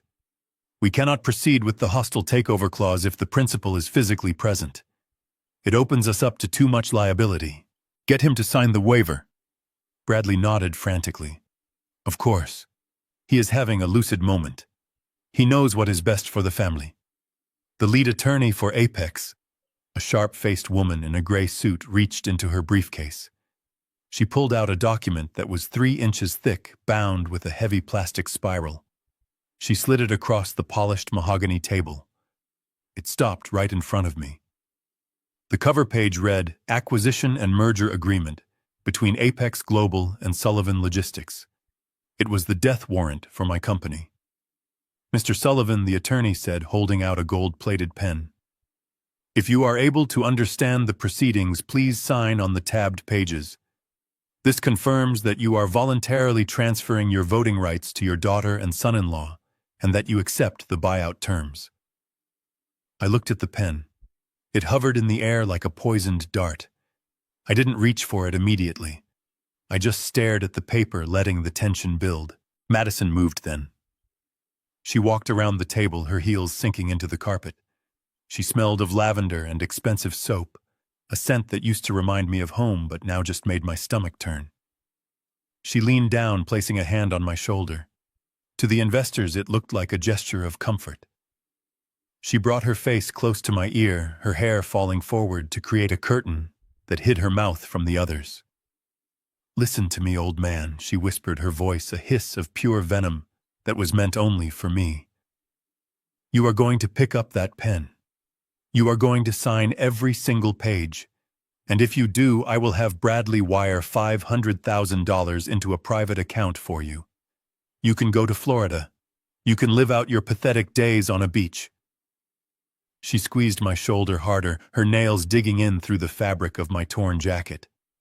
"But if you do not sign," she continued, the venom turning to ice, "if you say one word about the shed or the money or the smuggling, you will not leave this building. You will have a heart attack right here in this chair. We have the medical power of attorney. We will pull the plug before you even get to the hospital. Do you understand? Sign the paper, take the cash, and disappear. Or die here." She pulled back, flashing a sweet, encouraging smile at the board members. "Daddy just needs a little encouragement," she said brightly. "He is just so emotional about retirement." I looked at the gold pen. I looked at the contract. $500,000. That was the price she had put on my life. That was the price of my silence. She thought she could buy me off with pocket change. She thought she held the knife. She didn't realize I was the one holding the guillotine blade, and the rope was already cut. I reached out and took the pen. The metal was cool against my skin. Bradley let out a long, audible sigh of relief. The Apex lawyers opened their binders. They thought it was over. I held the pen over the signature line, my hand hovering, prolonging the moment. I wanted them to feel the victory before I ripped it away. The tip of the pen hovered millimeters above the signature line. My hand was steady, rock steady.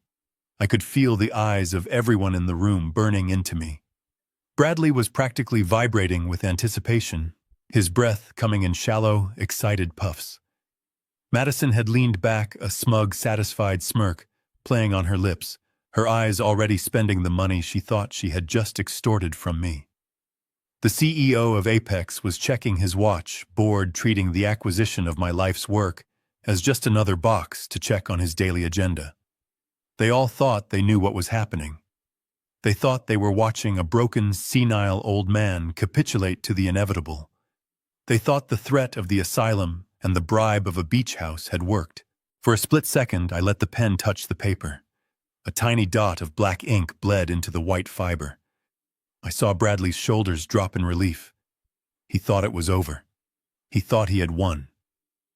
But I wasn't looking at the contract. I was looking at the reflection of the room in the polished mahogany table. I saw the greed. I saw the arrogance. And I saw the fear hiding underneath it all. I lifted my hand. I didn't tremble. I didn't hesitate. I opened my fingers and let the heavy gold-plated pen fall. It hit the table with a sharp, flat clatter that sounded like a gunshot in a library. The sound echoed off the glass walls, shattering the silence. The pen rolled across the expensive wood, spinning lazily until it came to rest against the untouched pitcher of ice water. I sat back in the leather chair and folded my arms across my chest, looking directly at the Apex CEO. "I am not signing," I said. My voice wasn't loud, but it was deep and clear, carrying to every corner of the room. The air seemed to be sucked out of the room. The CEO froze. The lawyer stopped mid-page turn. Bradley looked like he had been slapped with a wet fish. "What did you say?" The CEO asked, his tone dropping several degrees. I reached out and placed my dirty, calloused hand on the 3-inch stack of legal documents. I pushed it away from me, sliding it across the table until it hit the edge and teetered there. I said no, I repeated, keeping my gaze locked on his. I am not selling this company. Not to you. Not to anyone. And certainly not today. Bradley scrambled out of his chair, panic flaring in his eyes like a wildfire. He rushed to my side, grabbing my shoulder again, his fingers digging in painfully. "Dad, stop it!" He hissed, his voice trembling with a mix of rage and terror. "You are confused. We talked about this. You want to retire. You want to go to Florida. Pick up the pen. Pick it up right now." I shrugged his hand off with a violent jerk of my shoulder. I stood up slowly. I was wearing a torn, dirty polyester suit. I smelled of sweat and old machinery. But in that moment, I towered over everyone in their $3,000 tailoring. "I am not confused, Bradley," I said, my voice hardening into steel. "I know exactly what day it is.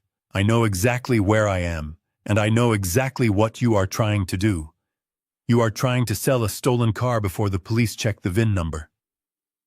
Madison stood up, her face twisted and ugly. "You senile old fool," she screeched, losing all pretense of the loving daughter. "You have no choice. We have the medical power of attorney. We have the proxy votes. Your signature is just a formality. If you don't sign, we will declare you incompetent and sign it for you." I looked at her, and for the first time I laughed. It was a dry, harsh sound. "You really should have checked the bylaws before you printed all this paper, Madison," I said. "You think you hold the power. But you are holding a grenade, and I just pulled the pin." "You talk about declaring me incompetent, Madison," I said, my voice cutting through her screeching like a razor blade through silk. "You talk about power of attorney and medical proxies. But you are missing the most important piece of paper in the room. And it is not the medical evaluation you paid a crooked doctor to write." I reached into the inside pocket of my tattered jacket. I pulled out the document Whitman had given me at the diner. It was blue-backed and bound with a heavy brass grommet. I didn't slide it across the table this time. I tossed it into the center of the mahogany surface, where it landed with a heavy, authoritative thud right next to the rejected gold pen. "Read the date on the cover page, Bradley," I said calmly. Bradley stared at the document, his eyes bulging. He didn't want to touch it. He looked like it was a cobra coiled to strike. The lead attorney for Apex, however, had no such hesitation. She snatched the document up, flipping past the cover sheet. Her eyes scanned the legal text, rapidly darting back and forth. Then she stopped. Her face went completely blank, the professional mask of a corporate shark crumbling into genuine shock. "What is this?" she whispered. "This is an irrevocable deed of transfer." I leaned back in the leather chair, crossing my muddy ankles. 22 months ago," I said, addressing the room, 3 days before the district attorney handed down my indictment, I made a phone call. I knew when I was going away. And I knew that the moment the prison gates closed behind me, you two vultures would start circling the carcass of my company. So I removed the meat from the bone. I stood up and pointed a finger at the stunned lawyer. I transferred my entire 60% controlling interest in Sullivan Logistics into a blind trust. The assets are managed by a third-party administrator in Zurich. I do not control them anymore. And neither do you. Bradley found his voice then. It was a high-pitched squeak. "A trust. Who is the beneficiary?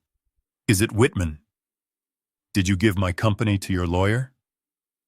I laughed. It was a genuine laugh this time, born of pure, triumphant scorn. "Your company? You never owned a single brick of this building, Bradley. And no, I didn't give it to Whitman. The sole beneficiary of the trust is Leo, my grandson, your son." Madison gasped, covering her mouth with her hand. "Leo was only 8 years old. The trust stipulates that the shares are locked until Leo turns 21, I continued, enjoying every syllable. "Until that day, no one can sell, no one can merge, no one can liquidate. I am just an advisor now. I couldn't sell this company to Apex, even if I wanted to, and you certainly can't sell what you do not own. The room erupted into chaos. The Apex CEO slammed his hand on the table, making the water pitcher jump. "Is this true?" he demanded, turning to his lawyer. The attorney looked up, her face pale. "The filing numbers are correct, sir. It is stamped by the state registry. If this trust is valid, the acquisition agreement we just drafted is worthless. It is just expensive toilet paper. We can't buy the company. The title is locked for another 13 years. Bradley slumped into his chair as if his strings had been cut. He looked from the document to me, his face a mask of absolute horror. He realized in that moment that all his scheming, all the bribes, all the fake financial reports were for nothing. He had been trying to sell a house that belonged to his 8-year-old son. I looked at Madison. She was shaking. "You wanted the legacy," I said softly. "Well, I made sure the legacy skipped a generation. I saved it for the only innocent person left in this family." The silence that followed my revelation was shattered by a sound violent enough to make the crystal water glasses jump on the table. It was the heavy slam of the leather binder being closed by the CEO of Apex Global. He stood up so abruptly that his high-back leather chair tipped over and crashed onto the floor behind him. His face, usually a mask of corporate indifference, was now flushed with a deep, dangerous shade of purple. He didn't look at his lawyers. He looked straight at Bradley with eyes that promised litigation and ruin. "You brought me here to buy a company you do not own." The CEO spat, his voice trembling with suppressed rage. "You wasted my time. You wasted my legal team's resources, and you tried to defraud a publicly traded corporation. Do you have any idea what happens to people who try to play games with my capital?" He didn't wait for an answer. He turned to his team and snapped his fingers. "Pack it up. We are leaving. And get the legal department on the phone. I want to sue Sullivan Logistics for bad faith negotiation and fraud before I even get to the elevator." "Wait, please," Bradley stammered, scrambling around the table, his hands reaching out desperately. "It is a mistake. The trust is old. We can dissolve it. Just give me 24 hours. I can fix this." The CEO stopped at the door and looked back. He didn't look angry anymore. He looked disgusted. "You are not a businessman, Bradley. You are a liability. Don't call us. My lawyers will call yours." The double doors swung shut, leaving a vacuum of silence in the room. The deal was dead. The money was gone. The lifeline that Bradley had been counting on to cover his crimes had just been severed. Slowly, Bradley turned to face me. The panic in his eyes had curdled into something darker. The charming, polished mask of the grieving son-in-law melted away, revealing the terrified, vicious rat beneath. His face was twisted, his lips pulled back from his teeth in a snarl. He wasn't thinking about the board anymore. He wasn't thinking about the law. He was thinking about the fact that I had just destroyed his life. "You did this," he screamed, his voice cracking into a high-pitched shriek. "You planned this.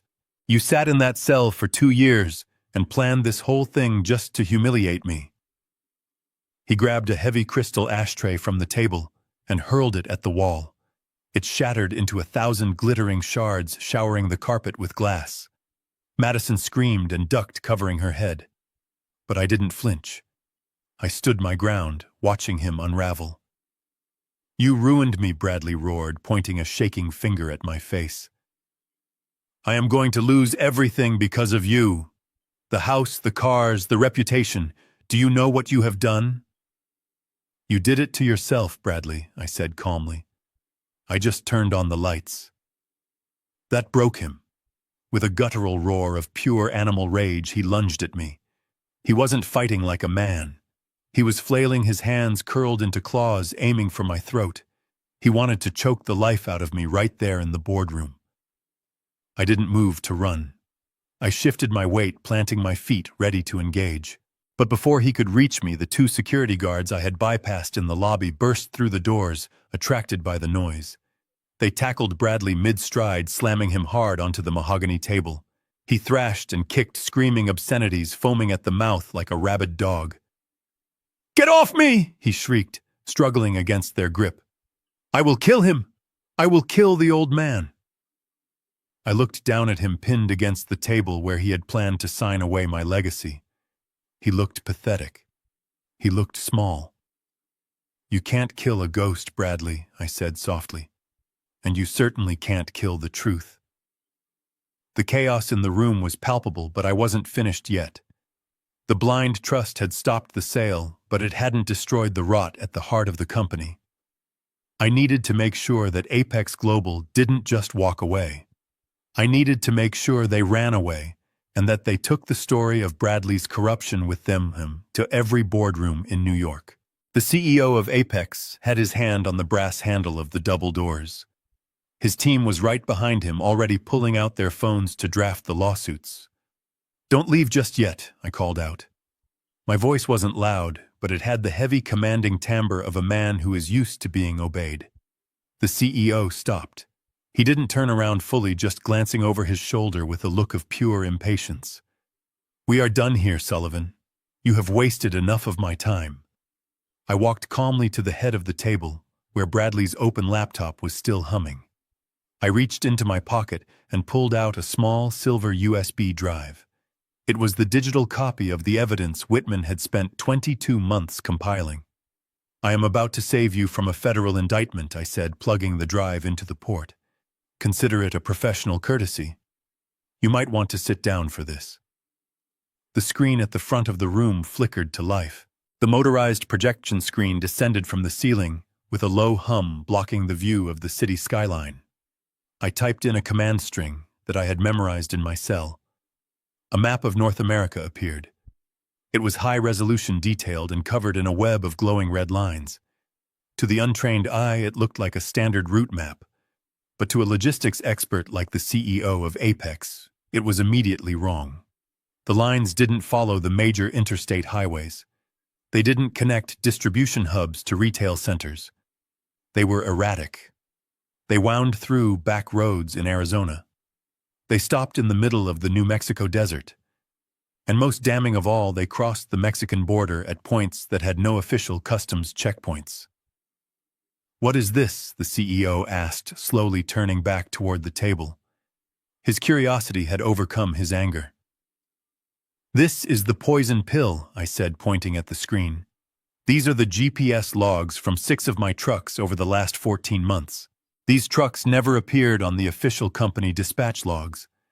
They were running off the books." I pressed a key, and the map zoomed in on a cluster of red dots near Laredo. "Normal logistics is about efficiency," I explained. "You take the shortest route between A and B to save fuel. But look at these routes. They are circuitous. They avoid way stations. They avoid state patrol checkpoints. And they all terminate at a warehouse in Juarez that is not owned by Sullivan Logistics or Apex." Bradley, who had been slumped in his chair, suddenly went pale. He recognized the map.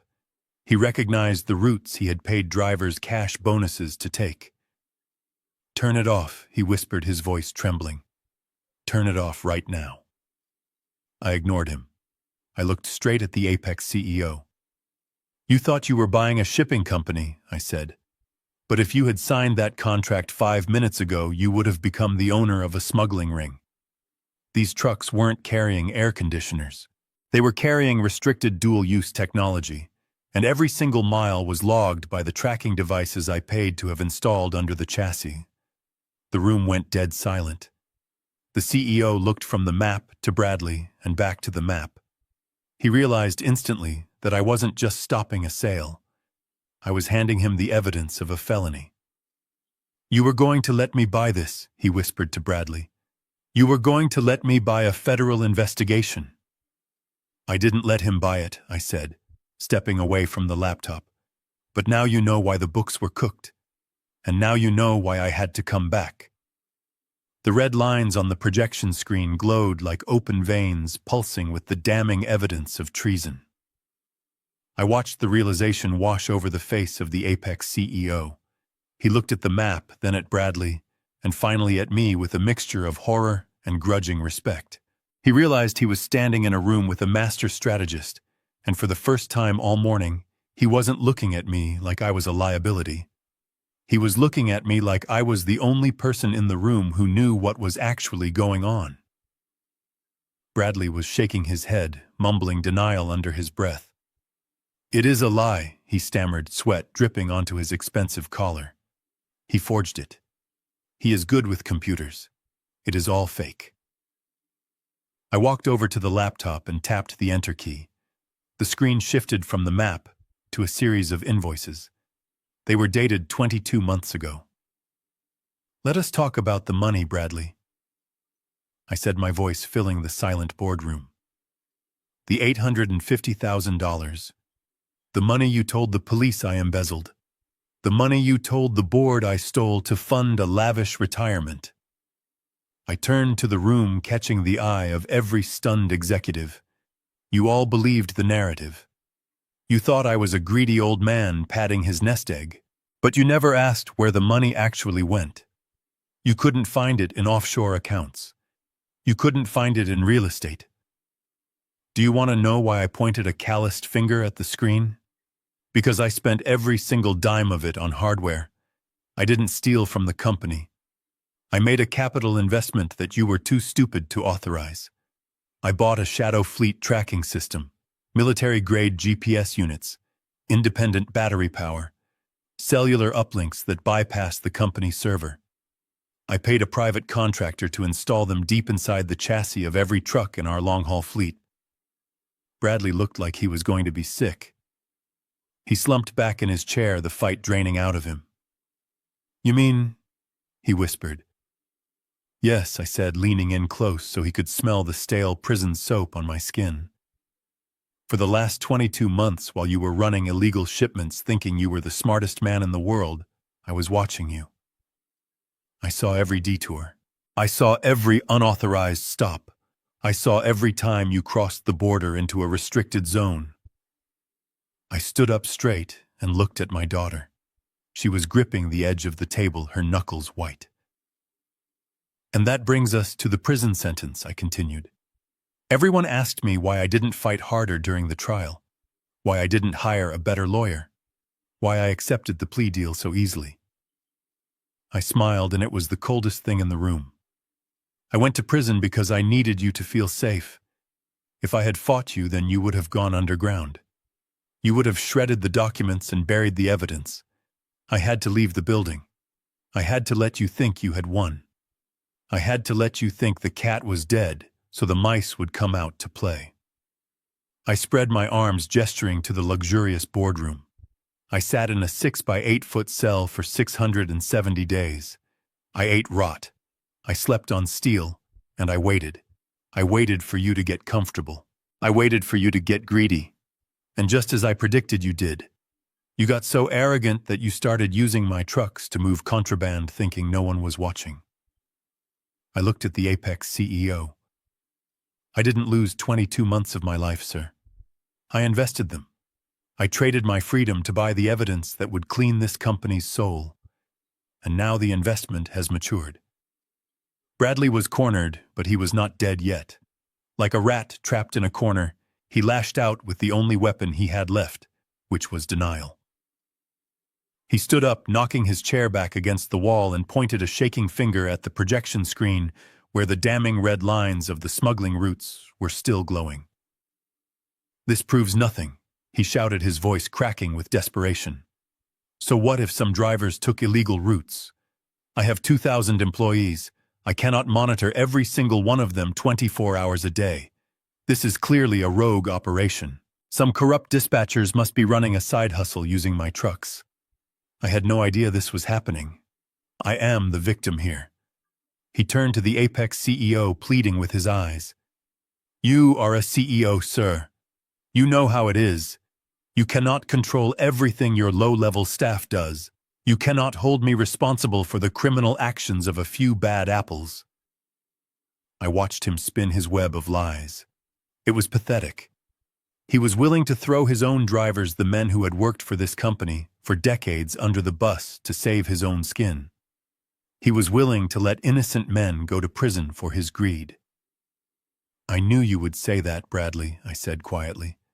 "I knew you would try to blame the little guy. That is why I didn't come here empty-handed." I reached into the breast pocket of my torn jacket and pulled out the sleek black fountain pen Whitman had given me at the diner. I held it up so the light caught the expensive lacquer. "You see, Bradley, I knew you would deny the GPS logs. You could claim ignorance. You could claim incompetence. But it is much harder to deny your own voice." I placed the pen in the center of the mahogany table right on top of the map of the smuggling routes. I pressed the small playback button on the side. For a moment, there was only the hiss of static. Then suddenly Bradley's voice filled the boardroom loud and clear. It wasn't the polished voice he used for investors. It was the screaming, manic voice of the man who had broken into my shed at 2 a.m.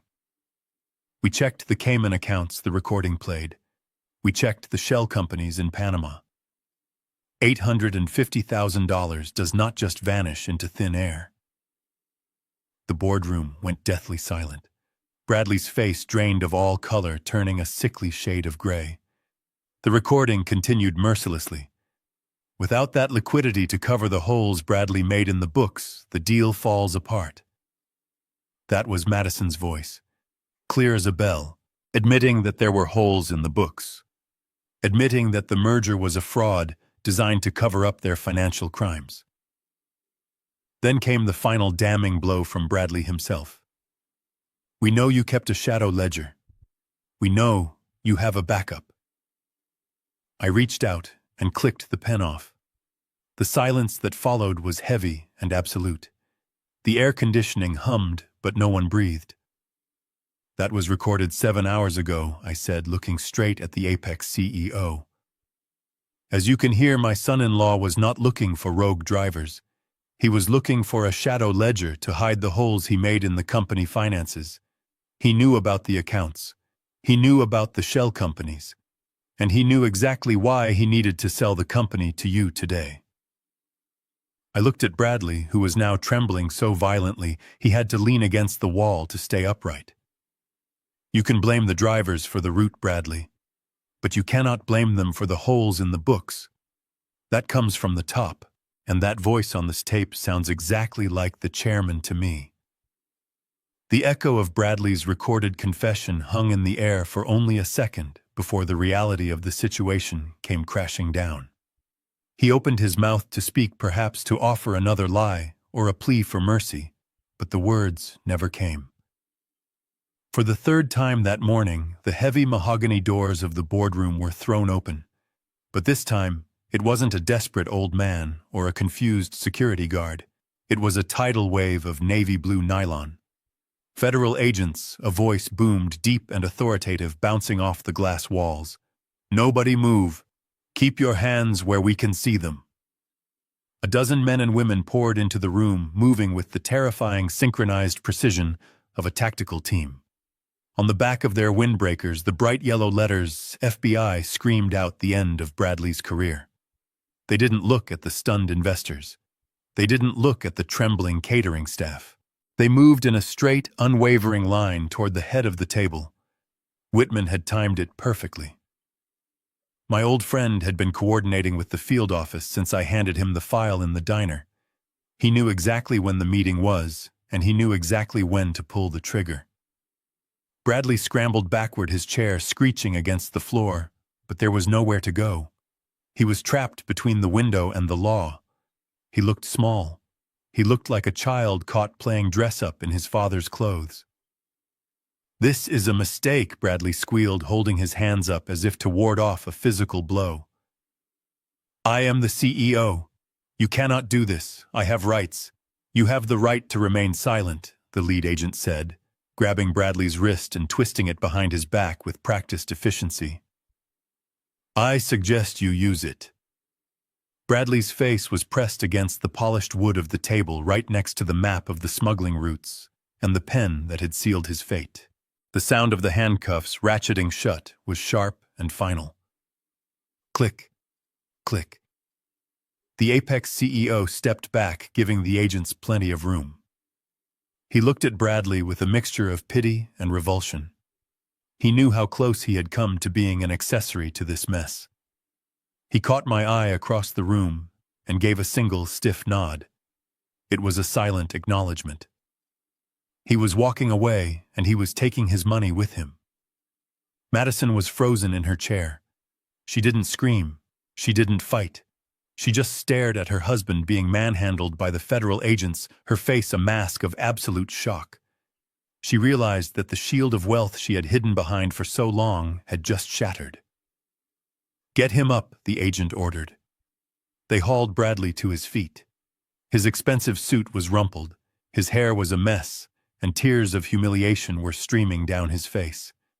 He looked at me as they began to drag him toward the door. There was no anger left in his eyes, only a profound, bottomless fear. "Conrad, please," he sobbed, his voice breaking. "Dad, help me. Don't let them take me." I stood still, my hands in the pockets of my torn jacket. I watched him struggle. I remembered the cold shed. I remembered the hunger. I remembered the threat to send me to the asylum. "I can't help you, Bradley," I said, my voice steady and calm.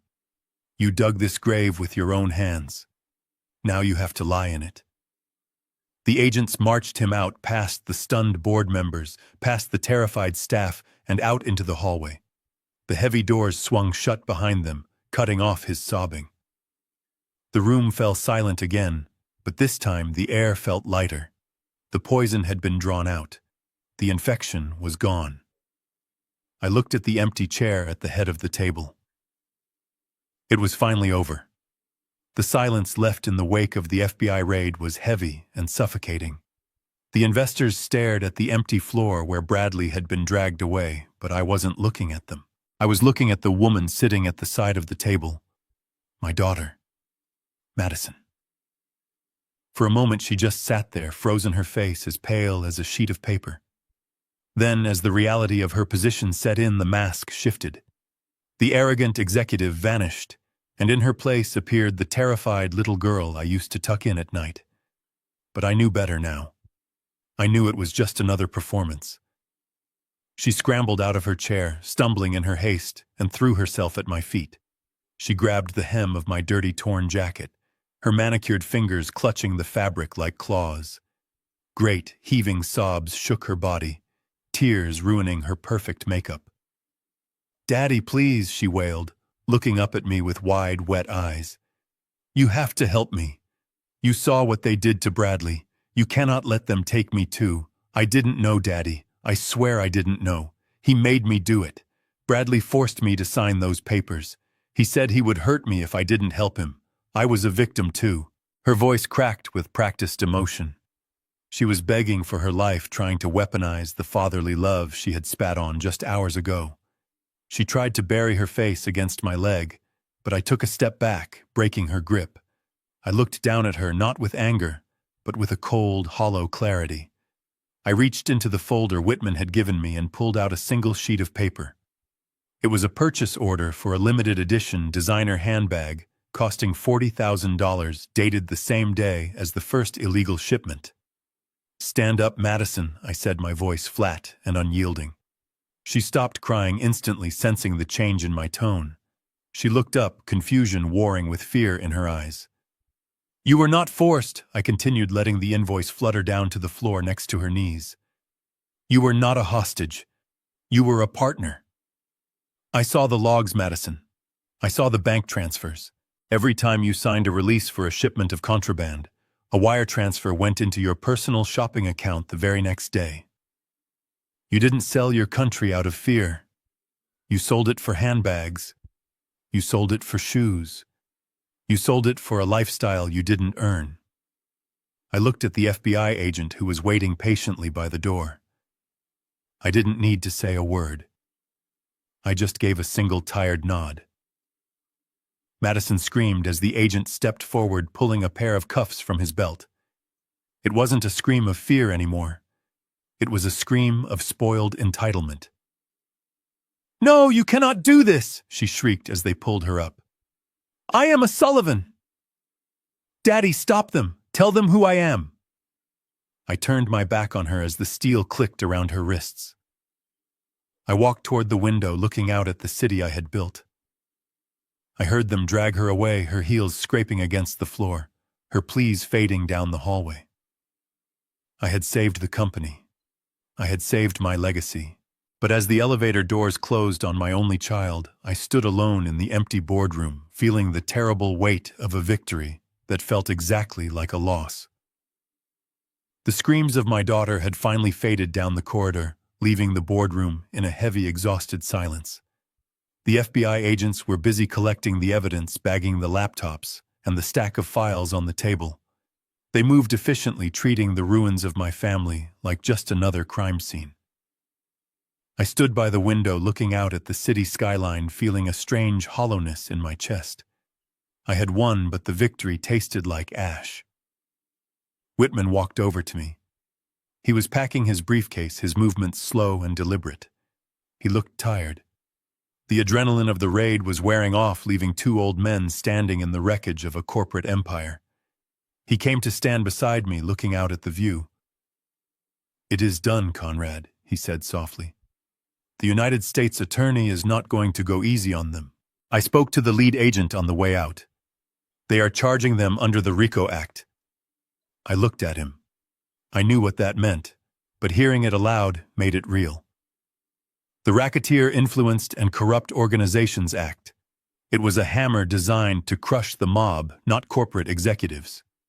RICO, I repeated. So they are treating it as organized crime. Whitman nodded grimly. It fits the profile. Wire fraud, money laundering, trafficking across state lines, conspiracy. Because they used the company infrastructure to commit these crimes, the government considers the entire enterprise a criminal organization. That triggers the asset forfeiture clause. He turned to look at the empty chairs where Bradley and Madison had sat just minutes ago. They are freezing everything, Conrad. Not just the bank accounts. Everything. The mansion is being seized as we speak. Agents are probably putting yellow tape across the front door right now. The Ferraris in the garage. The vacation home in Aspen. The jewelry Madison was wearing. It is all considered proceeds of crime. I thought about the house. The home I had built for my wife. The home Bradley had stolen from me. "So the house is gone?" I asked. "It belongs to the federal government now," Whitman said. "It will be auctioned off to pay for the fines and restitution. Bradley and Madison are leaving this building with nothing but the clothes on their backs. They are facing 20 years in federal prison minimum. By the time they get out, they will be middle-aged, destitute, and unemployable. They lost everything, Conrad. They are completely wiped out." I nodded slowly. I should have felt satisfaction. I should have felt the thrill of revenge, but all I felt was a deep, weary finality. They had wanted it all.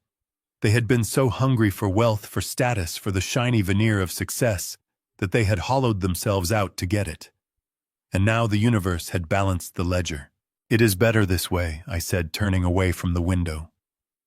That house was poisoned. It was filled with lies. Let the government take it. Let them sell it. I do not want it back. Whitman placed a hand on my shoulder. "You saved the company, Conrad. The trust is secure. The employees are safe. You did what you had to do." I looked at the empty boardroom one last time. I had saved the company, yes, but I had lost my family to save it. It was a steep price to pay, but looking at the chaos they had caused, I knew I would pay it again. "Let's go, Whitman," I said, buttoning my torn jacket. "I have had enough of boardrooms for one lifetime. I want to go see my grandson." The elevator ride down from the 40th floor was silent, but it felt completely different from the ride up. On the way up, I was a ghost haunting my own building, carrying the weight of a dying legacy on my shoulders. On the way down, I was lighter. The heavy steel doors slid open in the lobby, and I stepped out onto the marble floor. The two young security guards who had tried to throw me out earlier were standing at attention by the desk. They looked pale and terrified. They had undoubtedly heard the news of the FBI raid upstairs. They avoided my eyes, staring at their boots as I walked past them. I didn't stop to reprimand them. I didn't stop to gloat. They were just pawns in a game that was finally over. I pushed through the heavy revolving doors and stepped out onto the sidewalk. The midday sun hit my face, and for the first time in nearly 2 years, I felt warm. It wasn't the stifling heat of the prison yard or the artificial climate control of the boardroom. It was the warmth of the city, the noise of the traffic, the smell of exhaust and hot dog carts, the rush of people moving on with their lives. It all washed over me like a cleansing wave. I took a deep breath, filling my lungs with the dirty, beautiful air of freedom. Real freedom. Not the conditional freedom of parole, but the freedom of a man who has nothing left to hide. I stood on the curb, adjusting my torn jacket. I must have looked like a madman to the passers-by. My suit was ruined, my shoes were caked in mud, and I had no money in my pocket. But I felt richer than I had in decades. I had lost the mansion. I had lost the cars. I had lost the fake friends who only cared about my stock options. But I had kept my soul. A horn honked, breaking my reverie. It wasn't the polite beep of a luxury sedan. It was the deep, throaty rumble of an engine that had worked hard for a living. A beat-up red Ford F-150 pulled up to the curb right in front of the glittering glass entrance of Sullivan Tower. It was covered in dust, and there was a dent in the rear bumper that I remembered from a construction site accident 5 years ago. The passenger window rolled down with a squeak. Leaning across the seat was Frank the foreman, who had run my loading docks for 30 years. He was wearing his neon safety vest and a grease-stained baseball cap. He didn't look at the building. He looked at me. He looked at the bruises on my face and the dirt on my clothes, and his expression didn't change. He didn't see a disgraced CEO. He just seen an old friend who had been through a war. "Hey, boss." Frank grunted, his voice rough like gravel. "I heard you might need a ride. Whitman called me. Said you were done with the suits."